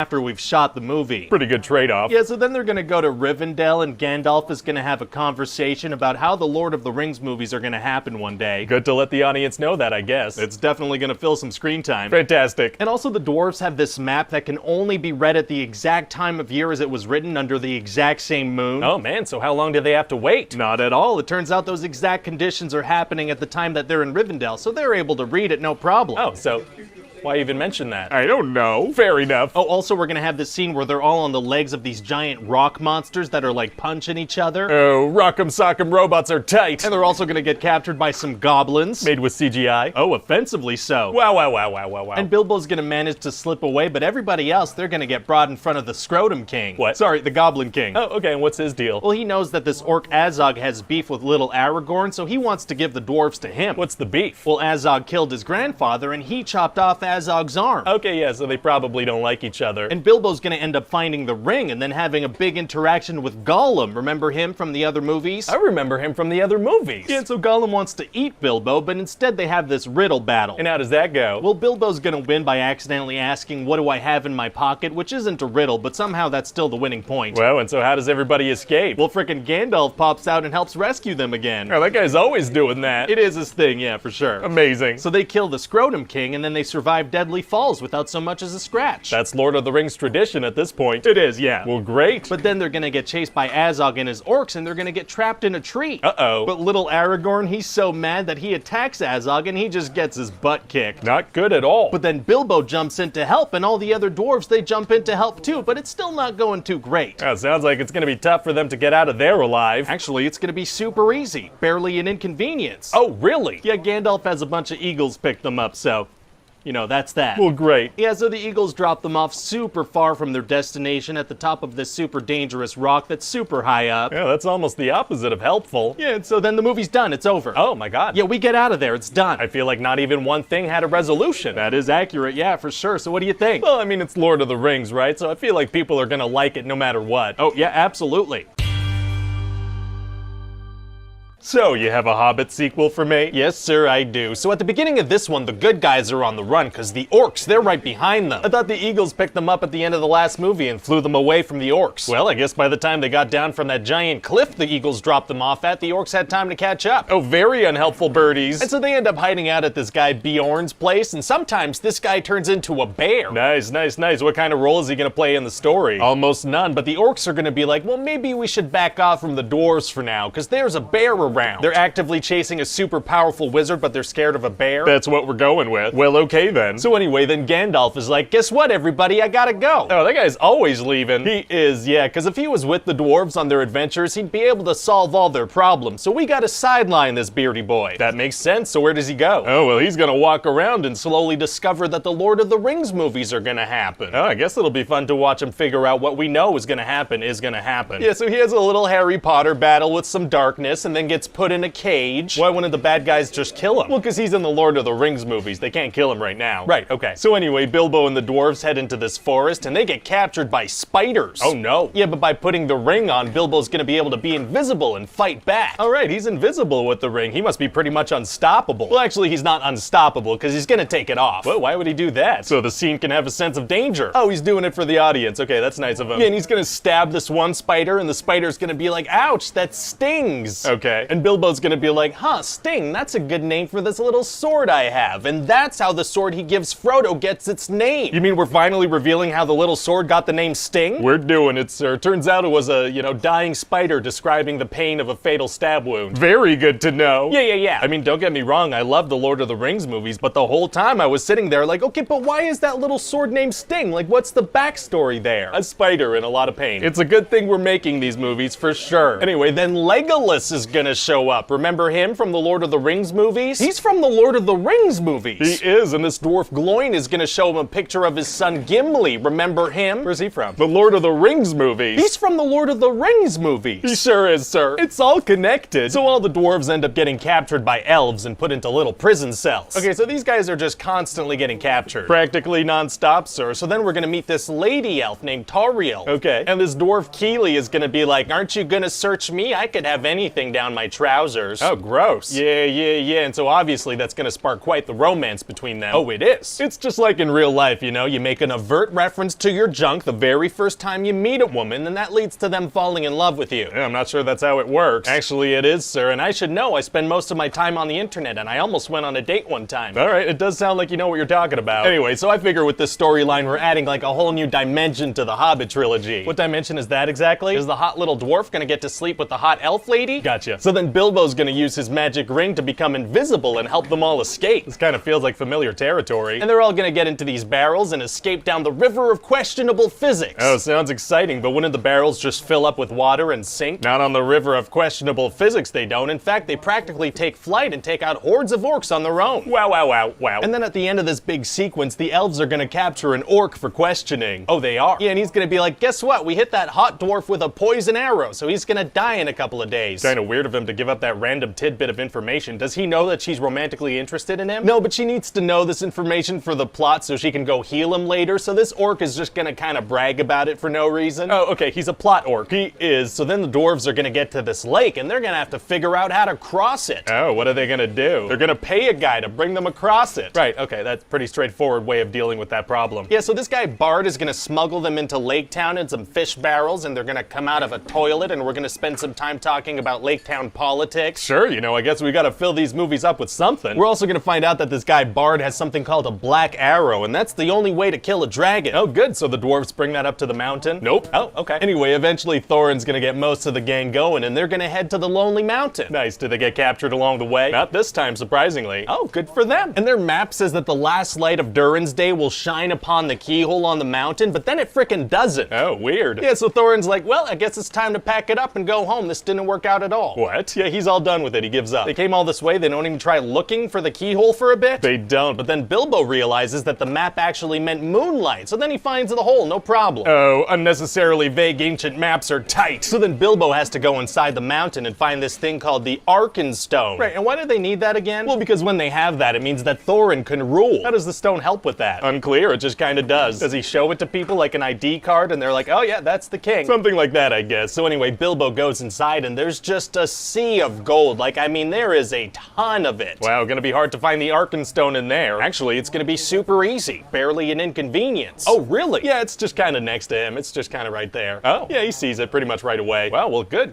great. But then frickin' Smaug the dragon pops out. Uh-oh. And then they have this big old conversation, but the dragon's like, okay, I guess I'm gonna kill you now, so Bilbo runs away. Oh, okay. And then all the dwarves show up and they run around and they realize they can't escape, so they decide they're gonna have to kill this dragon. How do they plan on doing that. Well, they have this big intricate plan where they turn on a bunch of furnaces and run around and do things, and the dragon doesn't just burn them. No, in fact, he barely uses his firepower. Oh, very considerate of him. And so the dwarves are gonna make this giant dwarf out of molten gold and try to kill him with that thing. I feel like beating a dragon with heat isn't gonna work. Well, that's the way they're gonna go about it. So he's gonna get covered in molten gold, but he's gonna be totally fine because he's a dragon. Right, because he's a dragon. Because he's a dragon. But then he's mad, so he's like, oh, I'm gonna show you revenge. Oh, so he burns them? No, he takes off. He flies towards Lake Town. What? Why? I don't know. He's gonna go set them on fire. Okay. And then Bilbo's gonna be like, what have we done? Wow, so did they manage to stop him? We'll see. What do you mean, we'll see? Well, the movie's done, sir. It's over. What are you talking about? We're just gonna end it there? Yeah, Bilbo's gonna be like, what have we done? And then we're done. Wow, well, it sounds incomplete. It's just not resolving anything at all, but it's gonna be a fun-looking 3 hours. Are we gonna go all in on the CGI this time as well? We sure are, sir. I don't think anyone's gonna have a problem with it.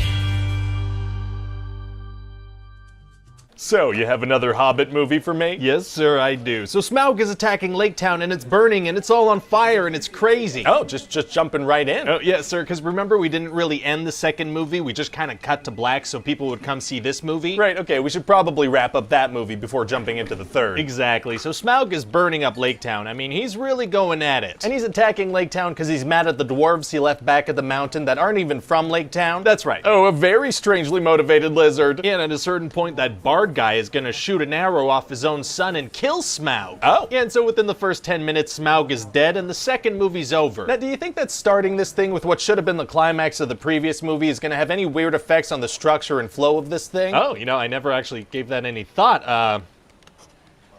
Okay, I gave it some thought now, and it's probably fine. Oh, okay, great. So anyway, that tiny Aragorn dwarf Thorin, he comes down with something called dragon sickness. What does that mean? It just kind of means he's gonna be a greedy jerk and make frustrating, nonsensical decisions for like 90% of the movie. Oh. Yeah, and he really wants to find the Arkenstone, but Bilbo's hiding it from him. And are we gonna get to know the other dwarves a little more, get to connect with them a bit? Nope. Okay. You know, instead of that, we're gonna spend a whole bunch of time with that Alfred guy, remember, from the last movie with the unibrow? Yeah, okay. Yeah, he's gonna get so much screen time, sir, we're just gonna keep cutting away to him non-stop. What kind of stuff is he gonna be doing? Well, his whole thing is that he's greedy, right? And so Bard keeps giving him these tasks and he keeps doing greedy things instead. Well, why does he keep giving this guy tasks instead of literally anybody else? I don't know, but he's gonna keep doing it. Okay, and does this guy turn good or get his comeuppance in the end? No, he never learns a lesson, he just kind of leaves. So we're gonna give this guy a massive amount of screen time and the character's not gonna change or learn anything. That's right. Well, okay then. So anyway, we're also gonna have Gandalf get rescued from that little cage he was in the last movie. Oh, well, good. Yeah, frickin' Galadriel and Saruman and Elrond show up and they're all gonna punch some ghosts together for a while. Oh, punching ghosts is tight. Get out of here, ghost. Oh, do you think you got one just now? God, I hope so. That was a good punch. Anyway, so then Galadriel turns into scary mode and she yells at Sauron and he's like, okay, I'll leave. Leave me alone. Stop yelling. Oh, he takes off. Yeah, and he's not coming back until the original trilogy starts. So that whole storyline was kind of nothing, yeah. Wow. So then thousands of elves and people from Lake Town show up at the mountain and they're like, we have a claim to some of that stuff in that mountain too. Okay. And Thorin is like, no, this is all mine actually. So the elves are like, okay, well, we're gonna attack at dawn then. They have like thousands of troops versus 13 dwarves. Why wait till dawn to attack? Well, I need them to wait till dawn because I'm actually gonna have some orcs and dwarves and stuff show up. Right, okay, I get that from the perspective of you wanting it to happen that way so the plot can move forward the way you want it to, but it doesn't really make sense for the elves to do that.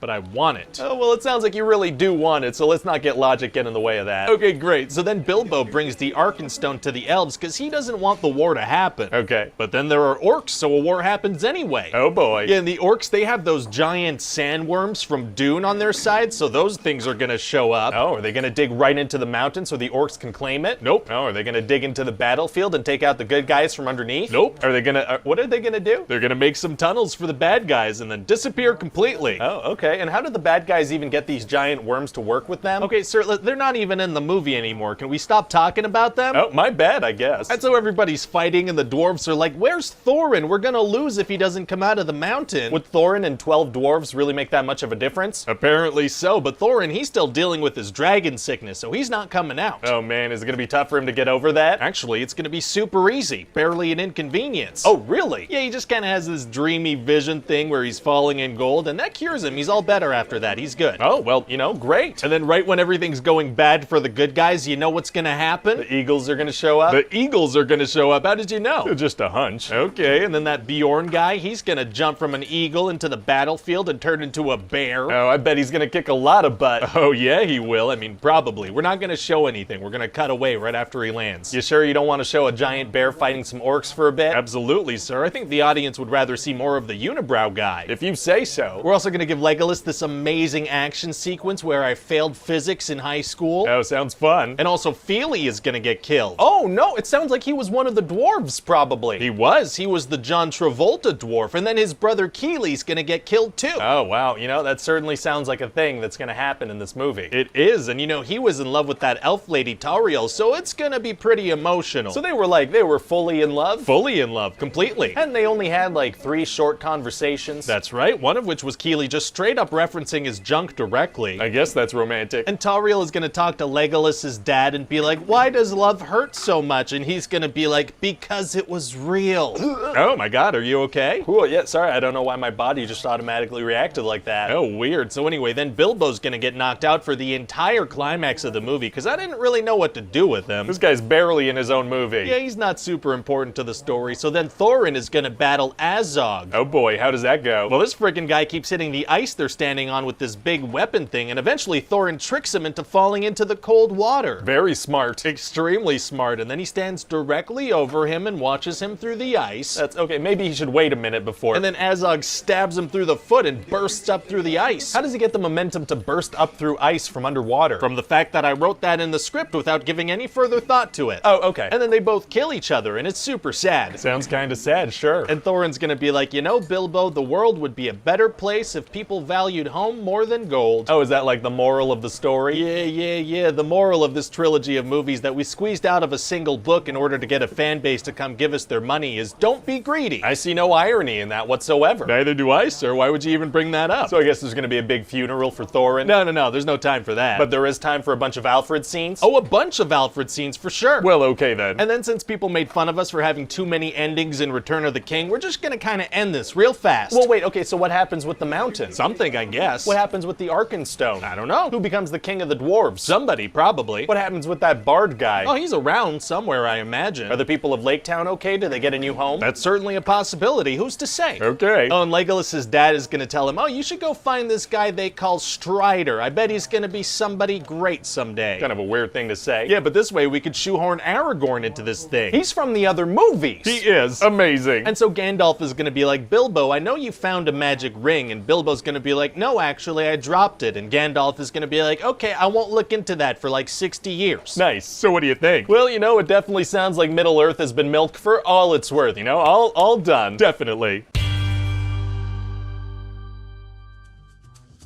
Hello, it's Ryan here. Thanks for watching that video. Hope you enjoyed it. If you did, be sure to hit the like button and the subscribe button and the button and the whatever other buttons. Not the dislike. That's a bad button. You could also leave me a comment telling me what other movies you want to see pitches for. As always, check back soon for a new one. See you guys on the next video. Bye-bye.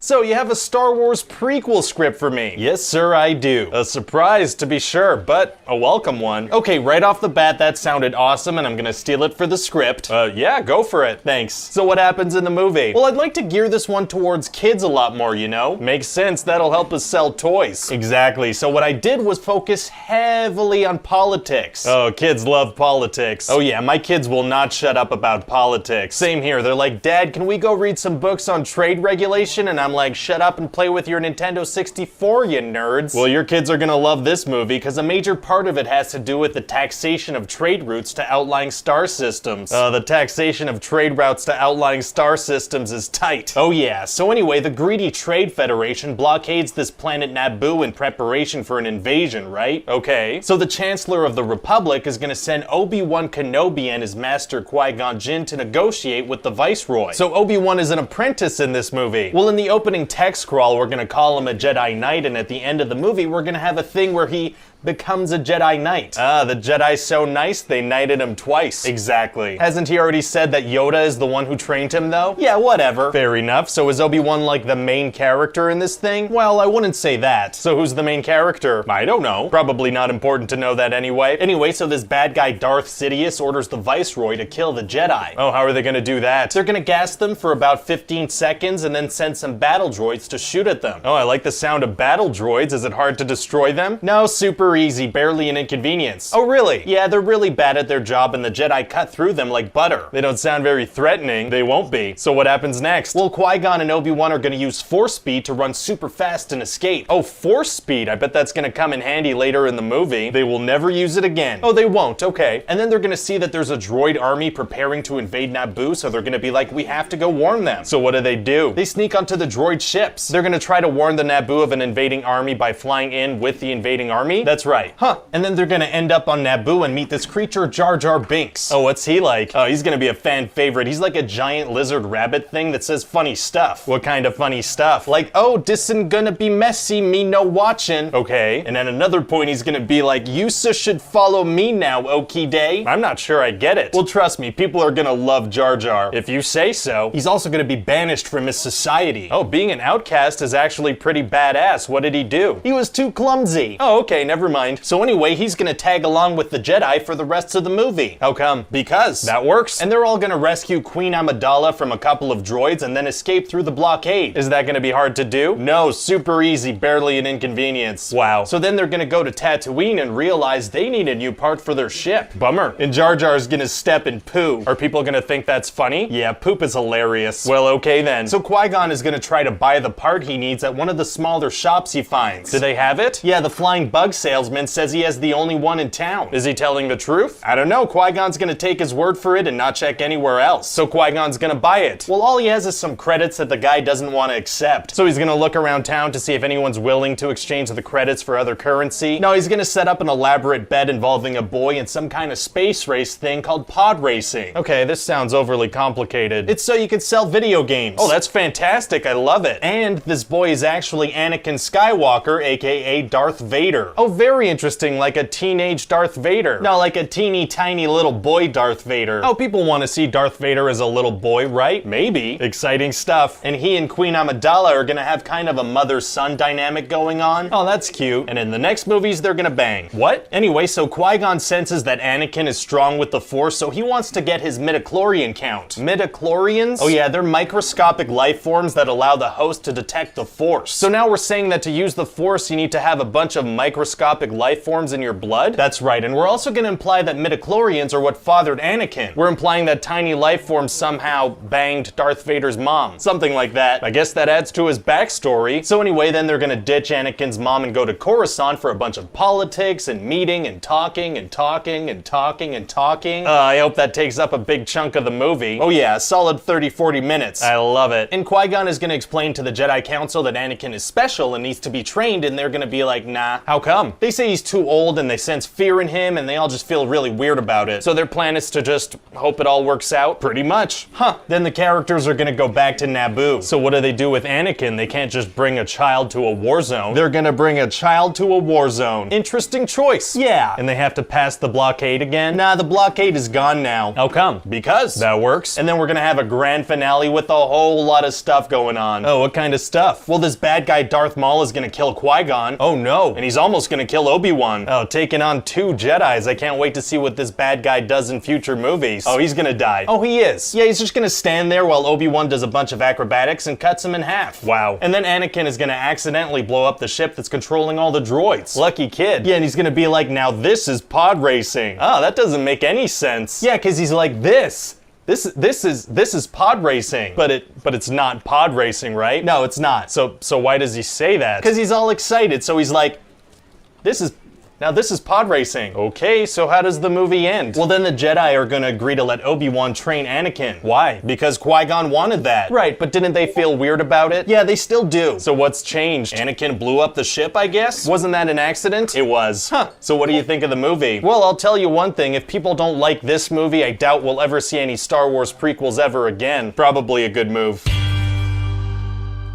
So, you have a new Star Wars movie for me? Yes, sir, I do. Amazing. I'm really excited to get started on this one. CGI technology has come a long way. Oh, it has? Oh, it has. So I think we should use it in, every scene, every single scene. I don't know if that's necessary, sir. Most of the script is people standing around talking about politics. Well, what better way to make those scenes more interesting than by having them be 95% computer generated? I feel like there might be a better way. We can also make most of the characters in CGI too. It just feels like as technology gets better through the years, this might not age well. I don't think you understand how good this CGI is gonna look. It's gonna be photorealistic if the photo is a screenshot of a PS2 cutscene. Oh, like a PlayStation 2 cutscene. That does sound fancy. Yeah, it's never gonna get any better than that. We need to go all in right now. You're probably right. Oh, I am. So what happens in the movie? Oh, well, at the beginning of the movie, Padme's decoy is gonna be killed in an assassination attempt. Oh no. Yeah, it's gonna be really sad. As she's dying, she's gonna be like, I'm sorry I failed you. Failed her? Wasn't that literally her job? Yeah, I guess she didn't really understand the job description, because she did great. Wow. So anyway, Obi-Wan and Anakin are assigned to protect Padme just in case there's another attempt on her life. And what's going on with Anakin? Well, he's about 10 years older now, and boy does he have his creepy pervert stare on lock. Oh, good for him. Yeah, and he's like obsessed with Padme, so he's just gonna be throwing those in her direction the whole movie. Oh, he is? Yeah, at a certain point it's gonna get so bad that Padme's gonna have to be like, please stop looking at me like that, and that's just gonna make it worse. Huh. So anyway, they have to keep Padme safe, right? So they place her in a secure room or something? No. They put her in a normal room with a big old window. But they stay in there with her? No, they had some cameras in there, but she shut them off because Anakin was making her uncomfortable, always watching her in a creepy way. Oh, this guy's a predator. Yeah, Darth Vader's a real horn dog. Jeez. So anyway, this flying thing shows up and plops a couple of murder worms into her room. Murder worms? Why not explosives again? Well, after they killed the decoy, the bad guys decided they needed to be a little more discreet. Why? I don't know. Well, okay. So Anakin and Obi-Wan save her and then chase down the assassin. Very exciting. Yeah, and it turns out the assassin was hired by another assassin bounty hunter guy, Jango Fett. Wait, an assassin hired an assassin? Yeah, the assassin hired an assassin to assassinate somebody and then followed the assassin to supervise the assassination and then assassinated the assassin when the assassination went wrong. Okay, I'm pretty sure that doesn't make sense, but you said the word assassin so much that I'm all thrown off and I'm just gonna go with it. Great. So what else happens? Well, Padme needs to be protected some more because there's all kinds of incompetent assassins after her. Right. So the Jedi decide that Anakin should be the one to go with her to her romantic home planet and take care of her. Oh, were there not any other Jedi? Oh, there are a ton of other Jedi, but they're gonna send this irresponsible pervy one with incomplete training. Interesting choice. Yeah, besides, all the important Jedi need to sit around and talk about their feelings, so they can't go. Right, they freaking love talking about their feelings. So Anakin and Padme head over to Naboo, and he's just trying super hard to get into her space pants. And she's not into it? Not at all, until he finally strikes a chord with a little speech about how much he frickin' hates sand. Oh, and that's what does it for her? Yeah, and he also calls her soft and touches her exposed skin without permission. Oh, dissing sand and rubbing skin is tight. Oh yeah, it's irresistible. So she kisses him, but then she's like, oh no, I can't. Because she met him when he was a child and this whole thing is super weird? No, she's over that now. Now it's because she's a senator and he's a Jedi. Is that not allowed? Nope, it's not. Why not? Because. Well, okay then. Anyway, then Anakin's gonna have a dream that his mom's in trouble, so they head over to Tatooine. Okay. And when he finds her, she's like, now I'm complete, and she dies. Oh my god. Yeah, so then Anakin just massacres the Tusken Raiders that kidnapped her and then heads back to Padme. Jeez, does he tell her what he did? Yeah, he's like, I didn't just kill the men, I killed everyone. The women, the children. Well, it's gonna be hard to make her fall in love with them after something monstrous like that. Actually, it's gonna be super easy. Barely an inconvenience. Oh, really? Yeah, it seems like that makes her like him even more, because a couple of scenes later, she's like, I truly, deeply love you. That is how women talk. Oh, I'm glad you said that, because I've never spoken to a real one, so I just took a wild guess. So is there anything else going on in this movie besides the love story? That will be most of it, to be honest. Oh, people will be into that, right? Fingers crossed, but we're also gonna have Obi-Wan wandering around investigating stuff. Oh, yeah? Yeah, he's gonna find this place where some aliens are building a big clone army. Why are they doing that? Because like 10 years ago, a Jedi named Sifo Dyas told them to and then died. Oh, tell me more about this Sifo Dyas. No. Oh, okay. Anyway, so eventually Obi-Wan gets held captive on Geonosis by a bad guy named Count Dooku. Okay. And so Padme and Anakin try to rescue him, but they get captured too. Oh, no. Yeah, so they all get put in this big arena so they can be killed by monsters. Wouldn't it be better for the bad guys to just kill them immediately instead of placing them in a situation where they can escape? Probably, but then the movie would be over, so they're gonna go with this stupid, dumb idea. Gotcha. So then this big kitty cat monster is gonna swipe at Padme. Oh, what happens to her? Well, her tight shirt turns into a tight crop top. Oh, thank you, kitty cat. And then a bunch of Jedi show up, and a bunch of clones show up, and they fight a bunch of droids. Wow, wow, wow. So Count Dooku tries to escape on this speeder bike thing. Oh, a bike speeder thing, huh? Is that gonna look cool? No, it's gonna look like somebody in a Walmart parking lot that hit the gas too hard on their scooter. Oh, okay. So then the main characters chase him, but Padme falls off the ship. Oh, no. Yeah, so she's like, man, I gotta get to the hangar to go help them. How does she know they're going to a hangar? Unclear. Huh. So then Anakin and Obi-Wan get to the hangar and fight Dooku a little bit. Very fun. And then Yoda shows up and has a big old lightsaber fight with them. Doesn't Yoda need a cane to walk? He does, but when he's fighting, he's fully able. That doesn't make much sense. Well, do you want to see Yoda bouncing around like a pinball with a lightsaber or not? Not really. Well, it's gonna happen, so definitely get off my back about it. Okay, I'll do that. Great. Hey, how come Yoda and the Jedi couldn't detect all this dark side stuff happening this whole time? Well, the dark side of the Force was being clouded, so they couldn't see it. What was clouding it? The dark side of the Force. Anyway, then Padme and Anakin get married. Wow, so she was really into that murdering women and children thing he did. Sure looks that way. Anything else I should know about? Well, we're gonna introduce a little baby Boba Fett in this movie. Why would we introduce a young Boba Fett? Well, if we give characters more backstory, one day they can have their own spin-off movies. Oh, that's very smart. Yeah, I'm sure people would eat those spin-offs up. I'm sure they would, unless one of them tanks early on and ruins everything. Can you imagine?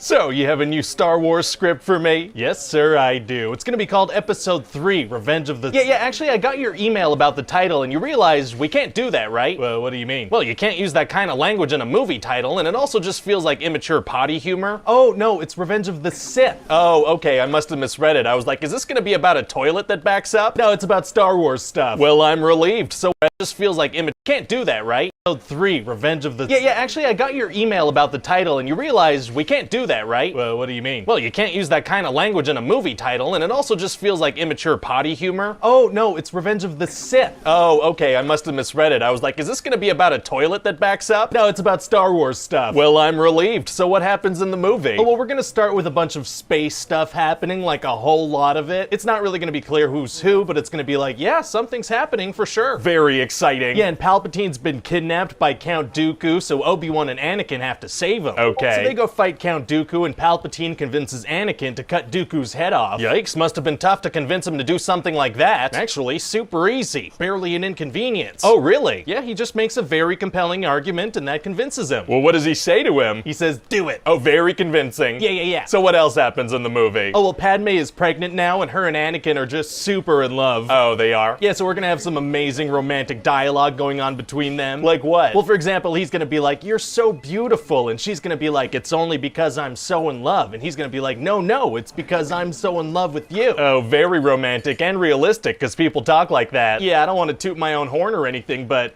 You know, Shakespeare can suck it, I'm the greatest writer now. Oh, dethroning Shakespeare is tight. It is. So anyway, Anakin has a nightmare that Padme dies, and he's like, oh, I don't like that at all. Okay. So then the whole movie, Palpatine's gonna be like, Anakin, you know, if you join the dark side, you can stop people from dying. That is a pretty good sales pitch, and what else is going on? Oh, well, Yoda's gonna go fight alongside some Wookiees against a droid army. Oh, why is he doing that? So we can have some Wookiees in the movie. Oh, people like Wookiees. Yeah, we'll have Yoda fight alongside Chewbacca. Doesn't that create some problems for the original trilogy? Like Han Solo doesn't believe in the Jedi, but we're saying that his partner fought alongside one? Well, yeah, but if we don't include this Chewbacca scene, we're not gonna get to see Chewbacca. Oh, yeah, that is a good point. Okay, keep it in. We're also gonna have Obi-Wan go fight this bad guy, General Grievous. And what's his deal? Well, he was trained in the Jedi arts by Count Dooku. Oh, he was? Yeah, and apparently he was also trained in the helicopter arts by a helicopter. Oh, very cool. Anyway, so much later in the movie, Anakin's gonna finally figure out that Palpatine is a Sith Lord. Wow, took him a while. That's the most obviously evil character I've ever seen. Yeah, and so he tells Mace Windu, who goes to confront Palpatine. And how does that go? Oh, not well. Palpatine shoots some lightning at Mace Windu, and he deflects it back and starts to kill him. Oh. And Anakin's standing there like, oh boy, I don't want either of these people to die. So Anakin tells Palpatine to stop shooting the lightning so Mace Windu can stop deflecting it at him. Nope, he cuts off Mace Windu's arm, and Palpatine sends him flying out the window. Oh my god. Yeah, Anakin was conflicted about it, but as soon as he did it, he's like, well, I guess I'm evil now. Wow, ready to go. And so Palpatine is like, hey, I need you to go murder some kids real quick? And Anakin's like, yep, I'm on it. Oh wow, that's a huge escalation. Wasn't he conflicted like 2 seconds ago? Yeah, but he decided to be evil now, so he's fine with killing kids. Jeez. Yeah, and then Palpatine calls for Order 66, which makes all the clones kill all the Jedi. Oh no. Except our favorites. Oh, okay, good. Oh, and we're also gonna find out why Anakin is called Darth Vader. Oh, and why is that? Because Palpatine was like,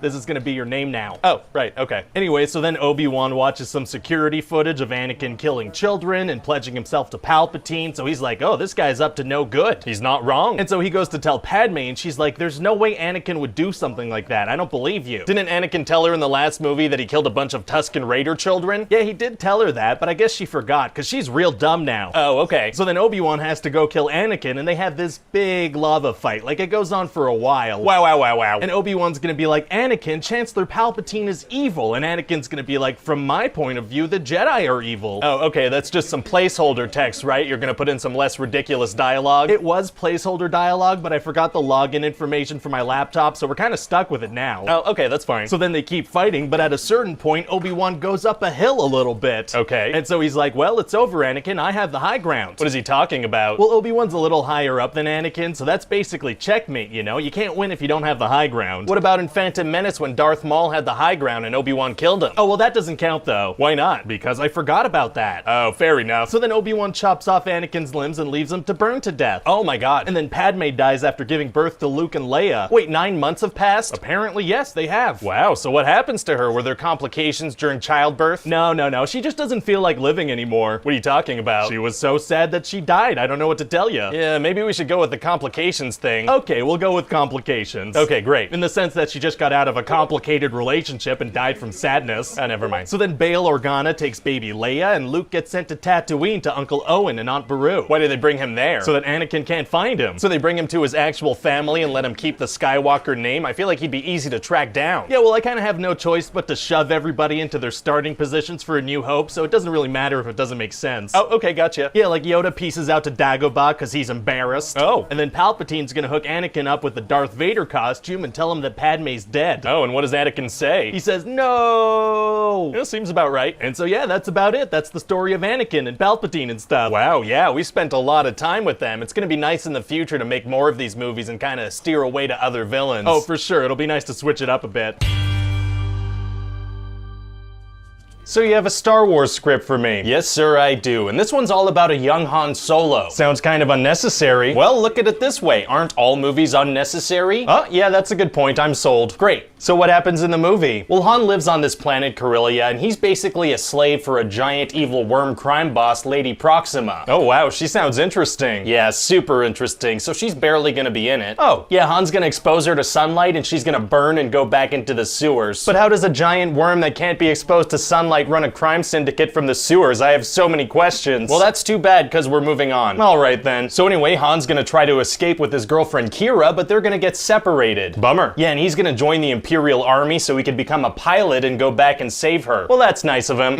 And so that's how he's gonna get his name. What? The guy who signs him up into the army is like, do you have a people? And Han's like, no. So the guy's like, okay, let's just say your last name is Solo, because you're alone. So Han Solo wasn't his real name? Nope, and now everybody's gonna know how he got it. I just assumed that was his name, so I don't feel any different now that I know. Yeah, well, it's an origin story, so I kind of made my way through the stuff we kind of know about him and provided specific explanations for all of them. Once again, that seems unnecessary. You're unnecessary. That makes me feel inferior, and now I feel like I need your approval, so keep going. Great, so we're also gonna provide some backstory on Han's golden dice. Han has dice? Yeah, you could kind of see them in the original trilogy, and they show up in The Last Jedi. Oh, well, I guess I didn't realize they were that important. They weren't really, but we're gonna provide some backstory for them that's gonna blow people's minds. Oh yeah? Yeah, so they're like a good luck charm or something. Okay. So yeah, that's what they are. Once again, I don't feel any different now that I know that. We're also gonna explain how Han got his blaster. Oh, how did that happen? Someone gave it to him. Right, that makes sense. And we're also gonna explain why he calls Chewbacca Chewie. Oh, why is that? Because he thinks Chewbacca is too long to say. I feel like we had all figured that out on our own already. Well, we're gonna spell it out. Well, okay then. So anyway, then Han's gonna be in the Imperial Army for 3 years. Wow, Han Solo in the Imperial Army, that's gonna be super interesting to see. Sounds pretty nuts, right? Oh yeah. So anyway, we're gonna skip right past that. Oh, we are. Yeah, we're just gonna jump to the very tail end of it. All right, if you say so. I do. So then Han's gonna meet this guy Beckett who has a crew, and they're gonna fly away from the war zone. Okay. But before that, Han's gonna get thrown into a jail pit thing, and that's where he's gonna meet Chewbacca. Oh, Chewie, what's he doing there? Oh, he's being kept as a prisoner there, and also he kills and eats people. What? Yeah, so he's gonna try to do that to Han. Wow, it's gonna be hard for Han to get out of that situation. Actually, super easy, barely an inconvenience. Oh, really? Yeah, it turns out Han can speak Chewbacca's language, so they become friends and escape together. How does Han speak Chewbacca's language? Because I wrote that in the script. But when did he learn that? When I wrote it in the script. Fair enough. So anyway, Han and Chewie are gonna go on a heist with Beckett and his crew to steal some hyperfuel coaxium stuff. Okay. But it's gonna go wrong and some of Beckett's crew are gonna die, like his girlfriend's gonna blow herself up. Wow, he must be devastated. He's barely gonna be affected by it. Oh, okay then. So then Beckett's gonna explain that they were actually stealing the stuff for this guy Dryden Voss, and he's gonna be mad. Okay. So they're gonna go see him at this gangster place, and Han's gonna run into Kira. His girlfriend Kira that he's doing all of this for? That's the one. So his whole motivation was to get a ship and fly back to her, but now she's there? Now she's there. Feels like you just messed up the emotional drive of the movie. Whoops. Whoopsie. So as it turns out, she works for Voss now. Oh, so earlier when you jumped forward 3 years, that was just so she could have time to join Voss's crew? You got me. I thought that was a weird time jump. Like, how was Han not able to get his hands on a ship for 3 years? Yeah, I just needed 3 years to pass for the story to work. Yeah, I see that now. So Voss is gonna want to kill Han and Beckett and Chewie, but they're gonna be like, wait, we can steal a bunch of unrefined coaxium for you. Okay. But Voss is gonna be like, first of all, that stuff explodes if you don't refine it fast enough, and second, I don't want this traced back to me in any way. Right. So they're like, well, we're not attached to you in any way, so it can't be traced back to you. Oh, that's smart. Yeah, so that sells him on it, and then he's like, take my second in command Kira with you. What? Yeah, he wants her to keep an eye on things. But you just said the whole thing is that he doesn't want it traced back to him. That's right. Feels like sending his second in command is pretty traceable. Well, I want her to be there though. Right, but you just said that. I know, but I want her to be there though. Well, okay, if that's what you want. It is. So then they're gonna go see Lando Calrissian because they need his ship. And he has this droid companion L3 who has a wacky personality. Okay, good. I was getting worried there wasn't gonna be a wacky droid in this movie. Yeah, and she's all about equal rights and freedom for droids. Very wacky. Yeah, and later she's gonna die and they're gonna kinda implant her consciousness into the Millennium Falcon. Oh my god, that's awful. No, it's gonna be kind of a sweet moment. The droid that was all about freedom gets her consciousness trapped in a ship for eternity? Right, isn't that sweet? It sounds absolutely horrifying from her perspective, like the last thing she would have wanted. Right, but we're gonna play it like it's a sweet thing. They made her into a prisoner. It's like something out of Black Mirror. Yeah, it's gonna be a nice moment. So anyway, they're all gonna go on another heist together. Very exciting. And the coaxium's about to explode, so they have to take a shortcut on the Kessel Run. Oh, we're gonna show the Kessel Run that Han was talking about in A New Hope. Yeah, instead of leaving it to the imagination, we're gonna show people exactly what happened and kind of take the mystery out of it. So how did it go down? Well, they run into a giant tentacle monster thing.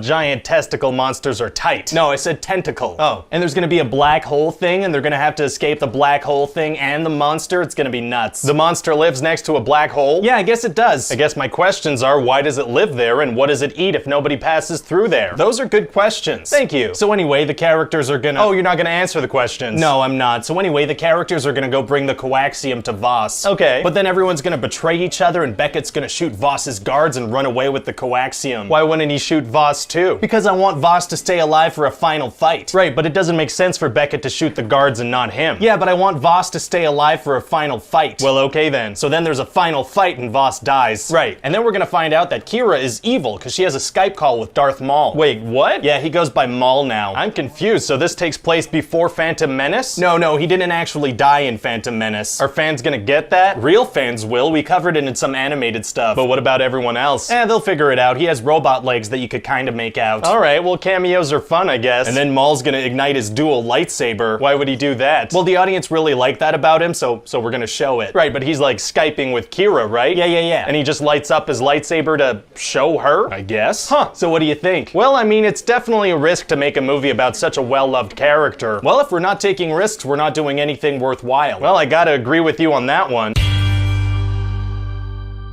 So you have a Star Wars script for me? Yes, sir, I do. And this one's gonna be called Rogue One. Oh, Rouge One, I like it. No, Rogue One. Right, Rouge One. R-O-G-U-E, Rogue. Exactly, R-O-U-G-E. But that's different from what I said. Yeah, whatever. Let's hope this doesn't become a problem in comment sections online. Yeah, hope so. So what's this movie about? Well, you know how in the opening text crawl of A New Hope, there's mention of some rebels that managed to steal some plans for the Death Star? Yeah. So what I'd like to do is, You know, that, as a movie. You want to make a movie about a line from a text scrawl? Yeah, everyone's been wondering, how did the rebels get their hands on the plans? Have they though? Maybe. Well, alright, so how does it all go down? Well, we're gonna start with this evil dude Krennic who wants to force this guy Galen Erso to come work on the Death Star. So Galen's gotta hide his wife Lyra and his daughter Jyn. Oh, so they have to rush into hiding? Yeah, they could kinda take their time with it. Krennic lands like stupid far away. How come? So that the good guys can shout exposition at each other. Fair enough, well at least Jyn's mom is gonna be with her. No, she's gonna die. Oh, she is? Yeah, instead of taking care of her daughter, she's gonna go back and try to shoot a bunch of guys with a little pistol. Why would she do that? Because she's a mom in a Star Wars movie, so she can't be alive for long. Right, that makes sense. So then we're gonna jump forward in time and meet this dude Cassian who shoots his friend in the back. Oh, he's a bad guy. No, he's one of the main rebel good guys. Oh, really? Yeah, and we're also gonna meet a rebel extremist named Saw Gerrera who's visited by an Imperial pilot that defected. Why does he defect? Because Galen Erso sent him with a message about the Death Star. Oh, so Saw is gonna help him? No, Saw doesn't believe him, so he uses this thing called the Boar Gullet on him. Boar Gullet? Yeah, it's like this tentacle monster that can tell if you're lying or something, but the side effect is that you lose your mind. Oh, so it's gonna be hard for the pilot to be of any help for the rest of the movie. Actually, super easy, barely an inconvenience. He doesn't lose his mind? Yeah, someone's gonna remind him that he's a pilot in the next scene and we're never gonna talk about it again. Seems like a weird thing to include if it's not gonna have any effect on anything. Yeah, super weird. Huh. So anyway, Jyn was raised by Saw, so the rebels sent her and Cassian to go talk to him. How does that go? Well, on the way they make friends with these two guys, Chirrut and Baze. What's their role in the movie? They bicker about the Force and they're gonna flip a switch later. Oh, flipping switches is tight. And so then Jyn's gonna see a message from her dad, and he says he built a fault into the Death Star that if you shoot it, the whole thing blows up. Oh wow, you're closing up that plot hole from A New Hope. Yeah, that plot hole always kind of bugged me, so I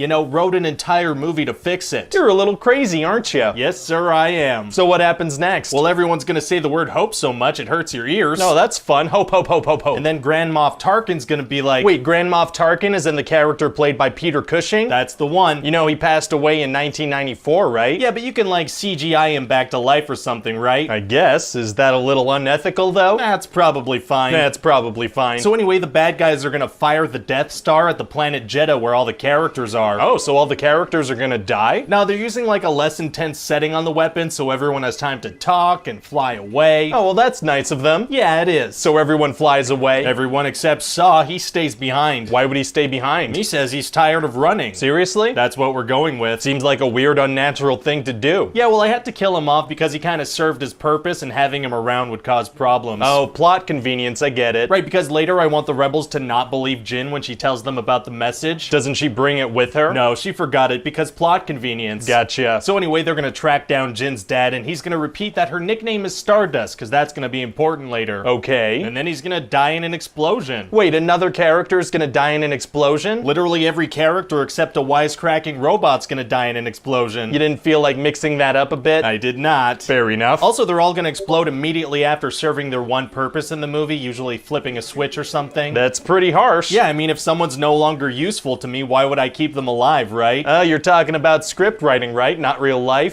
Wouldn't you like to know? Security. Security.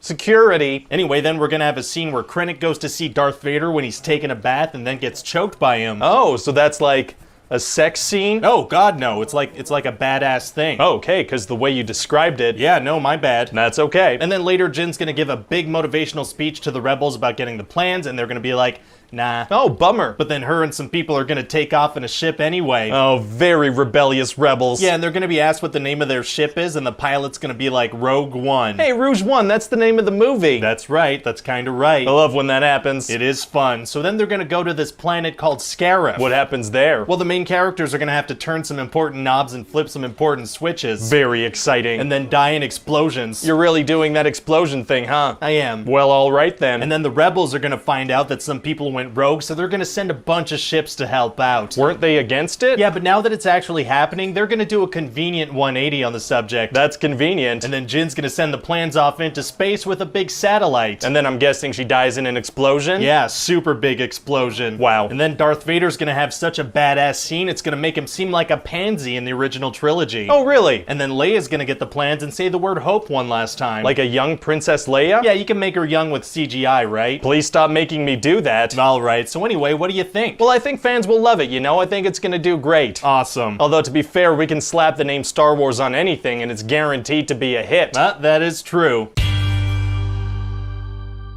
So, you have a movie for me? Yes, sir, I do. It's gonna be called Star Wars, and it's set in space. Oh, that is where stars are. This is off to a great start. Yeah, so the ship that's a part of a rebellion is gonna be boarded by some evil soldier dudes called Stormtroopers and the big bad guy, Darth Vader. Darth Vader, huh? What's his deal? Well, he's super strong with this thing called the Force. It's like this thing he can choke people with. Oh. Yeah. So it's like a rope? No, it's like an energy type thing. He can sense things with his mind. He can move things with his mind. Okay, so he's like a space wizard. Yeah, kinda like a space wizard with very bad asthma. I guess that's intimidating. Yeah, and so he and the Stormtroopers capture a bunch of rebels and this Princess Leia. Oh, Princess Leia, huh? Tell me about her. Oh, she's badass and beautiful as can be, you know? Skin like porcelain, hair like a continental breakfast. What? And in a later movie, we're actually gonna find out that she's Darth Vader's daughter. And with all his super powerful Force abilities, he's not able to tell that his daughter's standing in front of him? Apparently not. Well, okay then. Anyway, before she was captured, Leia managed to put some plans to this big Death Star space station into a droid, R2-D2. Okay. And so R2-D2 and this other whiny droid, C-3PO, take off in an escape pod. Oh, so do the Stormtroopers shoot the pod down? No, they're like, oh, there weren't any life signals on that thing, so it must have just malfunctioned. Do they not know that droids are a thing? They do, they just have to be extremely dumb in this moment. How come? So the movie can happen. Oh, okay. So then these droids land on this planet Tatooine. What's going on that planet? Well, there's a whole lot of desert, and I'm hoping that in about 30 years or so, when computers start getting good, we can add in a bunch of random aliens walking around. What? Why? I don't know. Fair enough. Anyway, so the droids end up getting picked up and sold. Who do they get sold to? The uncle of Luke Skywalker, who's the main character. Oh, the hero of the story. Yeah, and his uncle tells him to clean up the droids, and he's like, but I was gonna go into Tashi Station to pick up some power converters. Oh, whiny heroes are tight. I like this guy already. Yeah, and so he ends up seeing this hologram message that Princess Leia left on R2-D2, and he's like,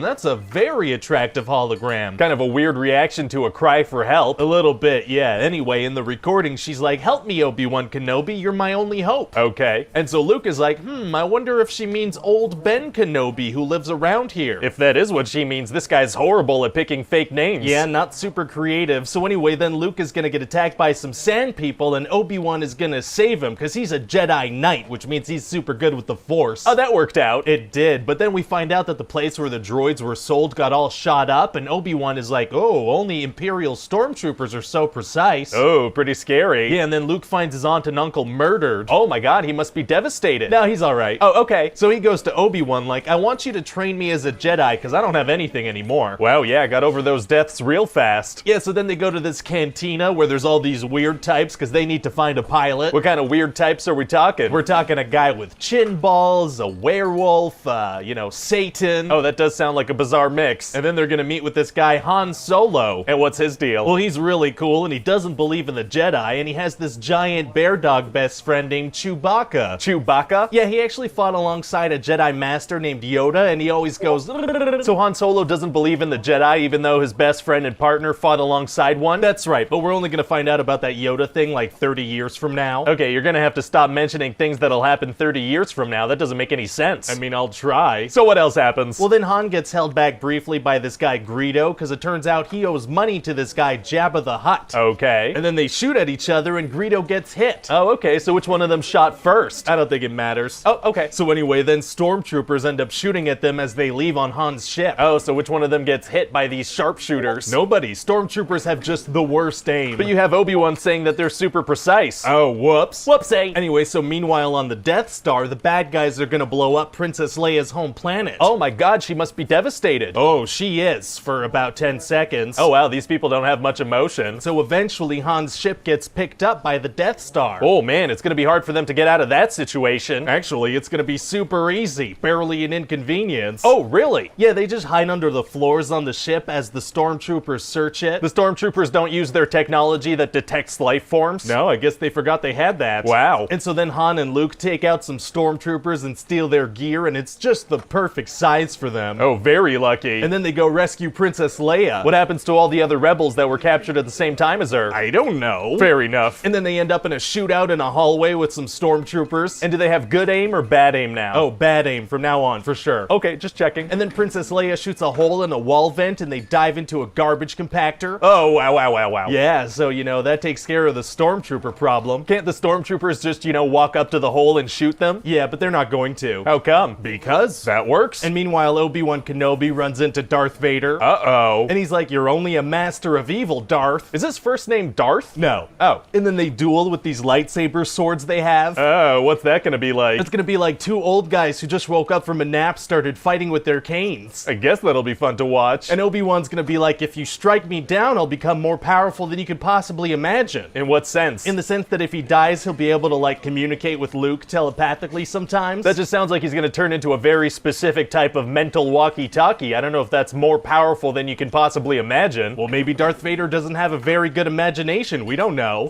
Okay, that's a good point. So then the heroes see Obi-Wan fighting and he sacrifices himself so they don't try to rescue him. Oh, wow. Yeah, and so Luke is super sad. He's sadder about the death of an old guy he barely knew than he was about the people that raised him. That's right, but he's only sad for like a minute. Oh, these people suck at grieving. So then they check out the Death Star plans and it turns out there's a little vent that if you shoot it, the whole thing blows up. Okay. And then Obi-Wan uses his new mental walkie-talkie powers to tell Luke to use the Force and blow up the Death Star, and so yeah, that works. Fantastic. And then Han and Luke both get medals. What about Chewbacca? No. Oh, very harsh. And so yeah, that's about it. It sounds very cool. I guess my one question is, why would the Death Star have such a big fault built into it? Oh yeah, I guess that is kind of a weird plot hole. I guess I could find an explanation, but I feel like it would take like 2 hours. Okay. I mean, I guess it would be pretty cool to explain it though, maybe like 40 years from now. I thought I asked you to stop doing that. I said 40 this time. Oh yeah, that's a good point. Let's do it.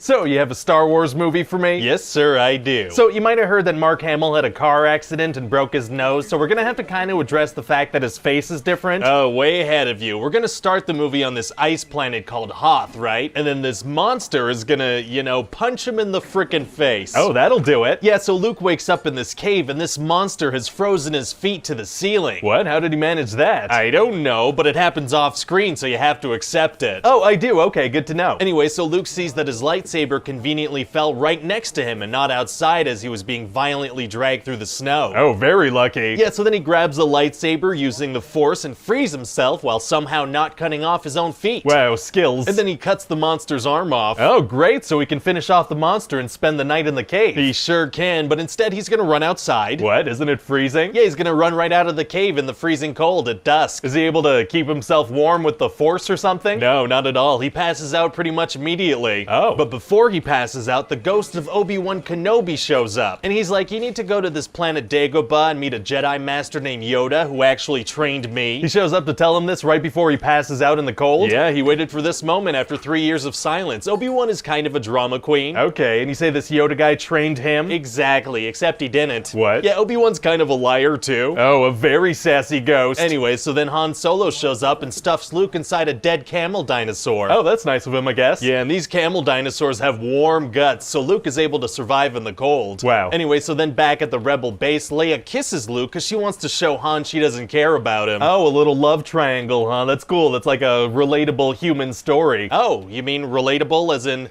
I should have them be related? No, that's not what I meant at all. I mean, I guess they can be related if that's what you're into. That's not, I didn't. I'll write the reveal in the next movie, you weirdo. Oh, no. Anyway, so the Empire finds out about this Rebel base and they attack with these giant AT-AT things. What are those? They're these giant things that walk super slowly and can only shoot directly in front of them. Oh, doesn't sound like a very effective weapon. Oh, they're very effective against enemies that are directly in front of them. So the Rebels just don't attack them from the front? Oh, no, they do. Oh, they do. Yeah, so a bunch of them get killed and they're trying to shoot these things down, but they have these big shields. Uh-oh. But then they tie them up and make them fall, and then when they shoot them, they explode. The shields don't work anymore when they're on the ground? Apparently not. Well, great. So then Han and Leia try to escape, but their hyperdrive isn't working, so they have to play hide and seek for, You know, the whole movie. Oh, really? Yeah, and at the same time, Luke takes off with R2-D2 to go to Dagobah. He doesn't have any problems escaping? None whatsoever. So anyway, he gets to this planet and it's just a big swamp, and that's where he meets Yoda. And what's Yoda's deal? Well, he's tiny and green and he says his words in like a backwards order. Why? Because. Oh, okay. So after some convincing, Yoda agrees to train Luke to be a Jedi. Oh, what kind of training are we talking? We're talking front flips, climbing things, lifting things with his mind,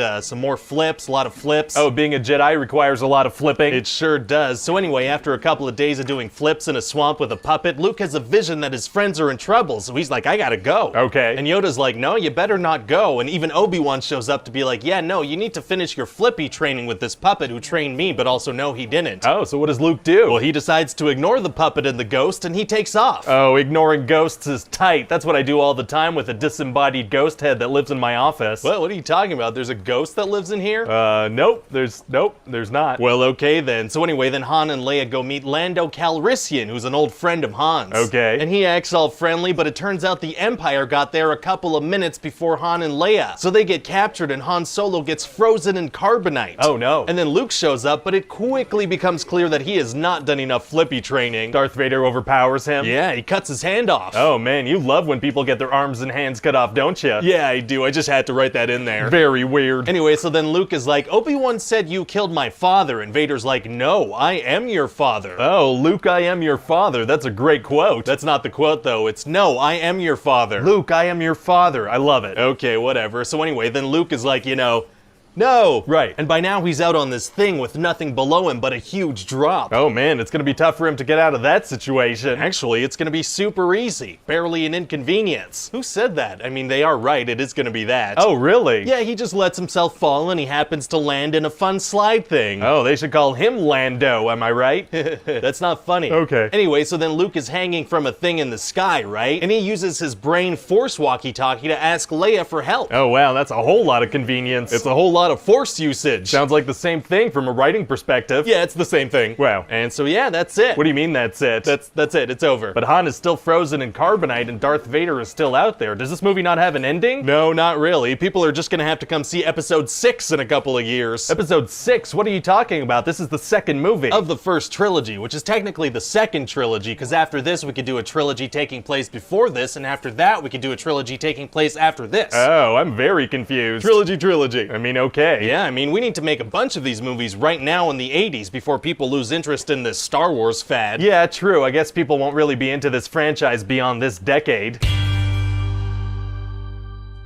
So, you have a Star Wars sequel for me? Yes, sir, I do. So Luke has concocted this amazing plan to save Han Solo from Jabba the Hutt. Oh, amazing. So what's his plan? It's pretty straightforward. They send in Leia in a disguise with Chewbacca as a prisoner. Okay. Then Luke sends a hologram of himself via C-3PO and R2-D2 and gives them as a gift. Right. Also, Lando's infiltrated the place as like a guard, and Luke also goes in person and gets thrown into a monster pit. This is sounding like a lot. Then he has Leia unfreeze Han, and everybody gets caught. So they all get brought out for execution, where R2 shoots Luke's lightsaber over to him, and he saves the day. It feels like this plan could and should go wrong in 1,000 different ways. Yeah, well, it doesn't. It goes exactly to plan. How did he know that was all gonna work? Like, what if they just took R2 apart right away for scraps? The Force? I don't think you could just use the Force as an excuse. We're gonna have to address the fact that Luke's plan is insane. Princess Leia's gonna be in a gold bikini along the way. Plan's probably fine as is. Great. So what else happens? Oh, well, Boba Fett is back. Oh, people love that guy for some reason. So what's he gonna do? Bounce off a wall like a cartoon character and die immediately. Oh my god. Yeah, so that's all done. Jeez. So anyway, then Luke goes to Dagobah to finish his training with Yoda. Oh. And Yoda's there making himself some food, but when Luke shows up, he's like, oh, you know what? I think I'm gonna die, actually. Oh, he's just gonna die when Luke shows up? Yeah, but before he dies, he's like, Luke, to finish your training and become a full Jedi, you have to go confront Darth Vader. But wait, in the last movie, he was like, you can't go confront Vader until you finish your training. Oh, whoops. Whoopsie. Yeah, so total opposite now. Wow, yeah, total 180. So then Luke has a chat with Obi-Wan's ghost, and he's like, hey, you told me my dad was dead, but then I found out that Darth Vader's my father, so what's up? Oh, calling him out on his lie. Yeah, but then Obi-Wan's like, well, from a certain point of view, I wasn't lying. Oh man, such a sassy ghost. The sassiest ghost. And so Luke also finds out that Leia is his sister. Wow, so that kiss they shared is real weird now. It sure is. So Luke tells her that they're related, and she talks about how she remembers their mom and how beautiful she was. was. Oh, so Leia grew up with their mom? No, their mom died at childbirth from being too sad. What? Yeah, pretty dramatic way to go, right? So how does she remember her mom if she saw her for like a minute when she was like a minute old? I don't know. Oh, impossible baby memories are tight. Anyway, so the big threat in this movie is that the Empire is building another Death Star. Oh, I bet they're not leaving in that little port where if you shoot it, the whole thing explodes. No, they definitely don't include that. Wow, so it's gonna be tough to find a way to destroy this one. Actually, it's gonna be super easy. Barely an inconvenience. Oh, really? Yeah, see, they don't have the port anymore, but they do have this tunnel that leads to a reactor that if you shoot it, the whole thing explodes. They are very bad at making these things. Yeah, they are. Wow. Anyway, so the good guys find out that there's a shield generator for this thing on this forest planet called Endor. Oh, and how do they find out about this shield generator? Oh, well, actually, we're gonna find out that the evil Emperor is the one who leaked the information so we could ambush them. Oh, so we just sent them to a random location or to a decoy? Oh, no, he sent them to the actual one. What? If it was a lie, why not lie about the whole thing? I don't know, but he's also the one who leaked the information about the Death Star's new weakness. Oh, okay, I see. And so that part is fake, and even if they attack it, it's not gonna blow up? Oh, no, that's real too. What is going on? Well, if he gave them fake intel, they wouldn't have a chance at winning. Wouldn't that be what he would want? Yeah, but that's not what I want. I want the heroes to stand a chance. And for them to stand a chance, he had to make the Emperor an idiot? That's right. Well, okay then. So anyway, the rebels get all camoed up and head into the forest. Oh yeah, I guess they really need to blend in with the surroundings, huh? Yeah, and C-3PO is all like, wait, they dress in camouflage, but they bring a big shiny gold robot with them? That's right. So then the main characters get captured by these super cute merchandising opportunities. Oh, I like the sound of them. Yeah, and they think that C-3PO is like a golden god, but they want to cook and eat everybody else. Oh, so does C-3PO just tell them to stop? No, he says it's against his programming to impersonate a god, so he can't tell them what to do. So how's he gonna help them? He's gonna wait a couple minutes, then tell them what to do. Oh, okay. Yeah, so anyway, then there's gonna be this big battle on Endor and this big battle in space. Wow. And Luke's gonna go see Darth Vader to be like, hey, do you have a moment to talk about our Lord and Savior, the light side of the Force? And how does that go? Oh, not well at first. Darth Vader brings him to see the Emperor, and they have this very uncomfortable conversation that leads to the Emperor trying to kill Luke with lightning. Oh no. Yeah, it's pretty rough, but then Darth Vader steps in to save his son and chucks the Emperor over the railing. Ah, he became a good guy. He did, and so then Darth Vader is dying and we get to see him without his helmet. Oh wow, what does he look like? I'm gonna say mashed potatoes. Oh, not what I was expecting, but okay. Anyway, so then Luke escapes off the new Death Star just before it explodes and the rebels win. Wow, very cool. Yeah, so they're gonna have this big party with the merchandising opportunities, and then Luke's gonna see the Force ghosts of Yoda and Obi-Wan and of Anakin Skywalker. He sees Darth Vader's Force ghost? He does. It's gonna be a very sweet moment. But doesn't that mean that technically Palpatine is also still out there as a Force ghost? No. I feel like it does though. He's gonna come back, isn't he? Nuh-uh. You said you had a new Star Wars script to pitch me? Yes, sir, and I know you bought Lucasfilm for $4 billion, so there's a lot riding on this. Yeah, we really have to find a way to capture the essence of the original trilogy. I mean, I know that's gonna be tough. Actually, super easy, barely an inconvenience. Really? Yeah, well, I figure we can just redo some of the stuff from A New Hope. Redo stuff? Can we get away with that? Yeah, well, not like a lot of stuff. Maybe just have like a Force-sensitive lead character from a desert planet that dreams of a better life, some incredibly important information stored in a lovable droid, a powerful bad guy with a mask and a red lightsaber and a bad temper, a cantina full of questionable characters and strange music, the main female character getting captured and brought into a giant starbase that can destroy planets followed by a rescue mission to get her out, and then if there's time, a bunch of ships that get sent on trench runs to hit a weak point on the base and blow it up, the lightsaber death of an old mentor figure witnessed by the lead character, just a couple of things like that. Oh, people won't be mad about us copying minor stuff like that, right? No, I think if we call it fan service, we'll be good. That's a good point. So, tell me about the new characters. Oh, this is gonna blow your mind. One of the main characters is named Finn and he's a stormtrooper. But stormtroopers are evil. That's what's amazing about this. Finn realizes that killing innocent people is bad and he doesn't want to do it. That's really good. That's gonna humanize stormtroopers. Exactly. They used to be these disposable things in Star Wars and now it's like, these are people. These are real people with real emotions and feelings. Right, and stormtroopers didn't choose this life. Like they were put into this at birth. It really makes you see stormtroopers in a new light. So how does Finn escape? Oh, well, he kills a bunch of stormtroopers and gets away. Oh, cool. Yeah, he and Poe have like a little stormtrooper murder rampage. Poe? Oh yeah, Poe is this awesome resistance pilot and also an opportunity for us to pull a Dumbledore if we want. Pull a Dumbledore? Yeah, that's when you wait a couple of years to reveal a character's sexual orientation. Oh. Yeah, there's kind of maybe a thing between him and Finn. We hint at it. Interesting. And then there's Raymond. Oh, who's he? No, she is the big star of this movie. And her name is Raymond? Raymond, yeah. You don't like it? I'm not crazy about it. Okay, I ran that by everybody in the office, and everybody loves Raymond? Everybody loves Raymond. Okay. Look, tell you what, I'll shorten it to Ray. Yeah, that's better, and maybe change the A to an E. Sure. Thanks, that feels better. So anyway, Ray is the new hero of the franchise. I'm listening. When we meet her, she's like super resourceful and has all these skills, and she's gonna lose everything and have to go through big changes. No, she's just gonna kind of realize that she has other skills too. Oh, so instead of having a character arc, no, it's more of a character just upwards line. Very interesting, and what's her backstory? Oh, we're barely gonna talk about it so everybody could come up with theories. Smart. And then there's Kylo Ren. He's the son of Han Solo and Princess Leia, and he's evil. Really? What's his deal? Well, he wants to be just like his grandpa Vader, and he has these really intense temper tantrums. Oh, you know what? I could picture him already. You have some ideas for casting? Yeah, so you know that show Girls? Yeah, that show that's all about women and real takes on their stories and their lives. Exactly, so I'm thinking of the guy from that show. Oh, so the big breakout star from Girls can be the guy from Girls. Adam Driver. He'd be perfect. I'm all for it. Now tell me about the story, what actually happens in the movie. Right, so everybody's trying to find Luke Skywalker because he's the only Jedi left. He's the last Jedi? Yeah, I like the sound of that. Remind me of that later. Yeah, sure, thanks. So anyway, there's an important part of this map that probably leads to him that's being kept inside this little droid called BB-8. What's he look like? Imagine if a salad bowl fell upside down on a soccer ball and for some reason you wanted to hug it. That's gonna sell a lot of toys. Oh, for sure. So BB-8 ends up alone on this planet called Jakku. Jakku? Basically Tatooine. Oh, yeah, and then there's kind of a string of coincidences, and that leads us to the end of the movie. Coincidences. Oh yeah, a lot. Like what? Well, BB-8 happens to stumble upon Rey, who happens to be Force sensitive, and Finn happens to have his little spiritual awakening when they capture BB-8's owner, Poe, so he helps him escape because he needs a pilot, and then they happen to get separated during a crash on Jakku, and then Finn happens to put on his jacket so BB-8 can happen to point him out, and then they escape in a ship that happens to be the Millennium Falcon, and Rey happens to be a world-class pilot, and then almost immediately they happen to get picked up by its owner Han Solo, who also happens to be the father of the big bad guy and happens to bring them to see someone who happens to have Luke Skywalker's lightsaber, which happens to have a huge connection with Rey because she happens to have Force powers, so when she gets captured by Kylo Ren, she happens to realize she has powers that help her escape, and then the Resistance blows up the big bad guy base because it happens to have a big weak spot that they happen to know about because Finn used to be a janitor there. And Rey doesn't kill Kylo Ren or vice versa? No, the ground happens to open up between them and they can't finish fighting. Doesn't that all feel a little too convenient? Yeah, but I think we could chalk it up to like the will of the Force or whatever. Okay. You don't think people will buy it? Well, maybe just to be safe, we can distract people with random cameos. That could work. Who would you get? Just off the top of my head, maybe...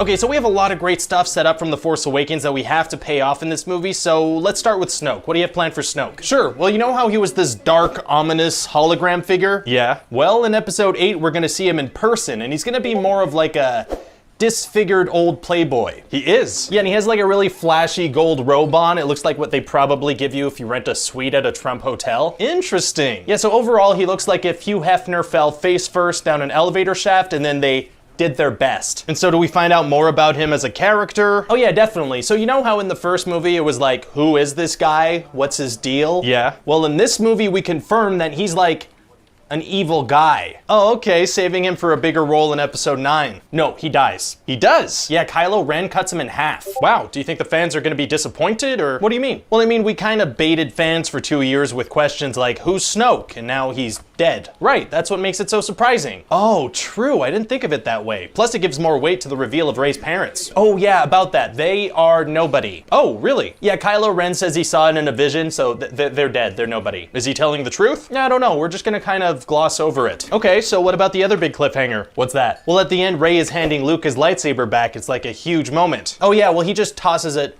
over his shoulder like garbage. Oh, yeah, and then he squeezes some boobs and goes fishing. Whose boobs? Just this big alien sea cow with 4 boobs. A big alien sea cow with 4 boobs. Yeah, and then the alien sea cow with 4 boobs looks at Rey like, you seen this? So we're really taking all the stuff that The Force Awakens set up and just throwing it out the window. Pretty much, yeah, but here's the thing. I don't think JJ actually had answers to those questions. What makes you say that? Well, I mean, you've seen Lost. True, okay, I see what you're saying. Yeah, so I figure let's just kind of wipe the slate clean. Fair enough, let the past die. Kill it if you have to. Oh, yeah. Yeah, I like that. Can I add that in? Sure, thanks. And oh, actually, there is one big question we are gonna answer in here. What's that? How does Kylo Ren look without a shirt on? Was that a big question? Don't tell me you've never wondered.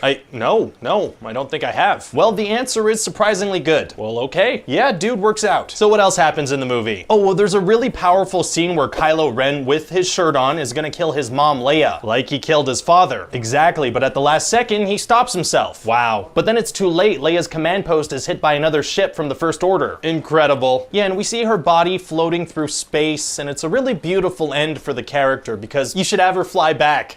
What? Leia, have her fly back like Mary Poppins.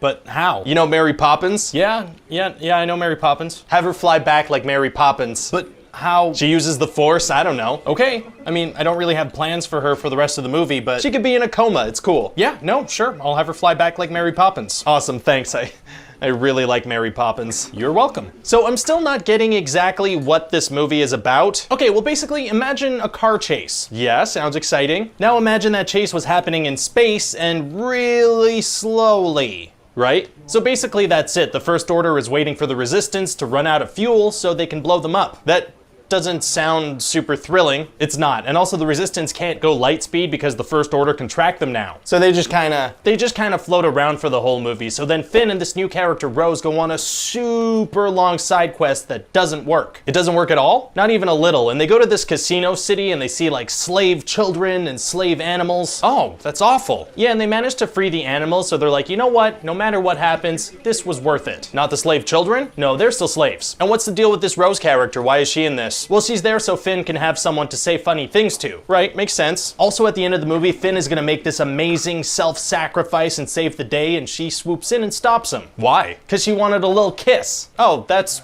cute, I guess. Yeah, and it really comes out of nowhere because there was no romantic chemistry there whatsoever. And she stops him from saving the day. Doesn't that put everybody's lives in danger? It does. I mean, Luke shows up and saves the day, but she didn't know that was gonna happen. And what about some of the other characters? What about BB-8? Well, BB-8 is now a superhero. Really? Yeah, he's basically the best fighter in the movie. Wow. What about Captain Phasma? Oh, well, I thought she was really underused in the first movie. Agreed. So I did that again. Oh. Yeah, and also she dies. Wow. But we do find out her armor is like really strong, like blaster proof. How come only she has that armor and not all the stormtroopers? I don't know. And Rey? Yeah, she gets a lot stronger in this movie with little to no training or struggle. It's like the classic hero's journey, but you cut out all the middle stuff. Exactly. What else happens? We have R2-D2 and C-3PO. They both show up and they're like, hey, we're in this. Fan service. And also there's a purple-haired Vice Admiral that keeps secrets for no reason. And Kylo Ren and Rey slide into each other's Force DMs. Okay, now let's talk merchandise. Okay. You mentioned BB-8, but I feel like we need something new to sell toys. Yeah, makes sense. I know it's gonna be tough to come up with something that people just blindly throw money at. Actually, super easy, barely an inconvenience. Really? Yeah, just what are two creatures that people find cute? I don't know, seals and penguins. Perfect, I'll mix those two together and put a bunch of them on Luke's island. Are you gonna incorporate them into the plot somehow? No. Okay, this is fun. What else can we come up with? Okay, what are some amazing gifts you'd surprise your wife with? I don't know, maybe a puppy or some jewelry? Okay, so how about...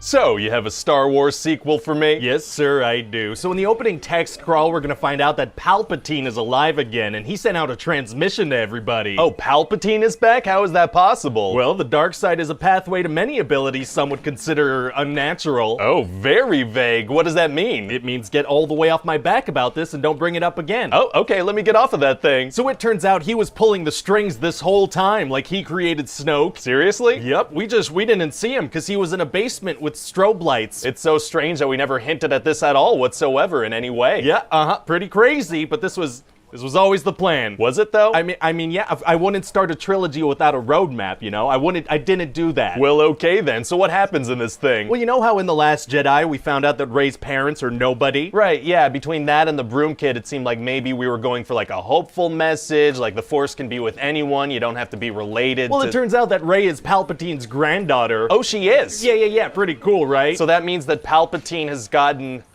You know, intimate. Oh my god, yeah, no, I guess it does. Oh no. Oh, no. Oh, I'm picturing it. So am I, and I hate it. do it. Oh, he for sure said that. Okay, maybe we can move on. I would literally love nothing more. So what happens in the movie? Well, the good guys want to get to Palpatine, but to do that, they need to get a thing. Okay. But to get that thing, they're gonna have to go to a place and get another thing, and go to another place and get another thing. Okay, kind of sounds like a lot of fetch quests, like in a video game. Well, people love video games. That's a good point. Video games make money, so where do they go? Well, they go to Burning Man and they meet Lando Calrissian, remember? He's from the other movies. He is, and he's like, I have a bad feeling about this. He says the thing? He says it, and then the good guys are gonna get chased by stormtroopers and end up in a tunnel. Uh-oh, that's not good. Actually, it is, because they find a dagger that's a clue to the exact thing they're looking for. Oh, wow. What are the odds of ending up in that exact spot after a chase? Astronomical, but this is space, so that's okay. Can't argue with that. So anyway, then Rey heals a giant snake and they get out of there. She heals a snake? What are you talking about? Well, you can heal people and animals by giving them some life force or something, I decided. Oh, suddenly deciding that the Force can do things is tight. It is. So anyway, this dagger has Sith writing on it that only C-3PO can understand, but he can't translate. Why? Because of his programming. But actually, why? To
extend the plot a little. Okay, gotcha. So they need to go to this other planet to translate it, but Chewie gets captured. Oh no. Yeah, and he's being taken away on a ship, but Rey accidentally blows it up. Oh my god, she kills Chewbacca? That's such a powerful, shocking moment. I can't believe it. Well, that's good, because it doesn't actually happen. What? Well, I want this film to have impactful moments, but I don't really want to deal with the actual impact, so I'll usually undo them immediately. Oh, really? Yeah, so Chewbacca blows up, but it turns out he was on another ship, so it's okay. Okay. C-3PO has his memory wiped and has to say bye to his friends, but R2 has a backup, so it's okay. Wow. Rey stabs Kylo Ren, but then heals him, so it's okay. Could have been an interesting one. A planet blows up, but the characters we know get off it somehow, so it's okay. Wow, so not really many consequences at all. Well, when Luke said no one's ever really gone in the last movie, I really took that to heart as, a storytelling device. Yeah, sure seems that way. Yeah, so both Luke and Han are gonna come hang out a bit too. Sure, why not? So anyway, then they're gonna go to another planet to meet a Power Ranger that Poe used to date and a little alien dude named Babu Frick. Oh, what's his deal? Oh, well, he's just the cutest little merchandising opportunity. I love it. So then they go rescue Chewie and they get helped by Hux because it turns out he's a spy now. Oh, interesting. It'll be cool to see how that plays out through the movie. Oh no, he dies right away. Oh, he does? Yeah, we'll see in The Last Jedi, we turned him into a little baby boy, so I had to replace him with somebody intimidating. If you say so. I do. So then the good guys go to another planet and discover that the dagger points at a thing they need to get to go to a place. What, the dagger tells them where to go? Yeah, it turns out that somebody made this thing, so if you stand in a very specific spot and point it at the Death Star wreckage, it shows you where you need to go. And they just happen to be standing in that specific spot? And they just happen to be standing in that specific spot. Wow, wow, wow, wow. So then Rey finds this GPS thing that she needs, but then she's confronted by an evil version of herself for about 10 seconds. What? Why does that happen? So we can show it in the trailer. That's smart. So then Rey and Kylo Ren have a fight and Finn is also there for some reason. Oh yeah, what's Finn up to in this movie? Well, he's gonna be there for sure. That sounds good to me. He's also gonna meet some other ex-stormtroopers that defected too. Oh, that's good, driving home the fact that stormtroopers are like real people, Exactly, and Finn's also gonna kill a bunch of stormtroopers. Oh, he is? Yeah, he's pretty good at it now. But I guess he has no choice, right? So it's like a somber moment when he has to do it. I don't know, he shouts woo a lot when he kills them. Wow, I don't know how this guy feels about stormtroopers. Unclear, sir. He also has a big secret he's about to tell Rey when he thinks they're gonna die. Oh, what is it? I don't know. Fair enough. And what about Rose? What about her? Well, I mean, she was a major player in the last movie. Her and Finn kissed at the end of it. Right, yeah, but she has to study, so. She has to study? Yeah, I mean, she would have gone on the adventure, but she has, like, a lot of studying to do. Well, okay then. And what about Maz Kanata? Are we gonna get answers? Answers about what? Well, in The Force Awakens, Han asked how she got Luke's lightsaber, and she was like, good question for another time. Oh, yeah, well, that is a good question for sure. Yeah. But, like,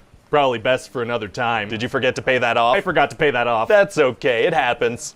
I mean, a lot. So anyway, then Rey's gonna go confront Palpatine on this planet called Exegol. Okay. And the Resistance are gonna fight a massive fleet of Star Destroyers. How did Palpatine build so many Star Destroyers and staff them? By being off screen for several movies. That works for me. So what ends up happening on Testicle? Exegol. What did I say? Well, Palpatine is like, Rey, if you kill me, my spirit's gonna take over your body. I guess that can be a thing. And then Ben shows up and Palpatine's like, ooh, a Force Dyad. A Force Dyad? A Force Dyad. So then he turns into a Dementor and starts sucking the life out of them. So stuff is just kind of happening, huh? Stuff's just kind of happening. So then he throws Ben off a cliff thing. Uh-oh. And then everything's just going awful. I mean, there are way too many enemies in the space battle. Oh man, it's gonna be tough for the Resistance to win now. Actually, it's gonna be super easy. Barely an inconvenience. Oh, really? Yeah, because see, just when it seems like all hope is lost, Falcon's gonna be like, on your left, and a bunch of heroes show up. What? Sorry, Lando's gonna be like, we're here, and a bunch of heroes show up. Oh, very cool. And then Palpatine's gonna use lightning to attack Rey, and he's gonna be like, I am all the Sith. Wow, wow, wow, wow. And then Tony's gonna be like, and I am Iron Man. What? Sorry, Rey's gonna be like, and I am all the Jedi. I love it. Yeah, and so he's shooting lightning at her, and she's blocking it with a lightsaber. Yeah. Yeah, and they're struggling, but then she uses two lightsabers, and that does the trick. He gets hit with his own lightning. Couldn't he have just stopped shooting the lightning? Yeah, but he doesn't. That's kind of his thing. It does seem to be. That guy zaps himself a lot. So then Rey dies. Oh, okay. But then it turns out Ben isn't dead, because falling off of things doesn't really mean anything in Star Wars. Right. And then he transfers some life force to Rey, so she wakes up. Wow, they should kiss. What? They should have a little kissy kiss. Oh, I don't really know that there was like a romantic... Make them kiss. Okay, yeah, so they kiss, and then he dies. Oh, he dies. Well, yeah, he transferred the last of his life force to her. Oh, so she can like transfer it back to him now? Well, yeah, but she doesn't. Oh, savage. So then all the good guys are gonna have a big party. Very fun. And Lando and this ex-stormtrooper girl talk about how she doesn't know where she's from, and he's gonna be like, well, let's find out. Wait, what does that mean? Unclear, sir. Either a spin-off adventure, or he's gonna hook up with somebody 55 years younger than him. Wow, well that's either exciting or gross. Potentially both. So what do you think overall? Well, it sounds great, but one thing's kind of bugging me. What's that, sir? Well, you said that Palpatine like transmits a message. I just wish we could hear what it was. Oh, yeah, I actually had a pretty cool idea about that. Oh, you did? Yeah. Have you heard of Fortnite? What?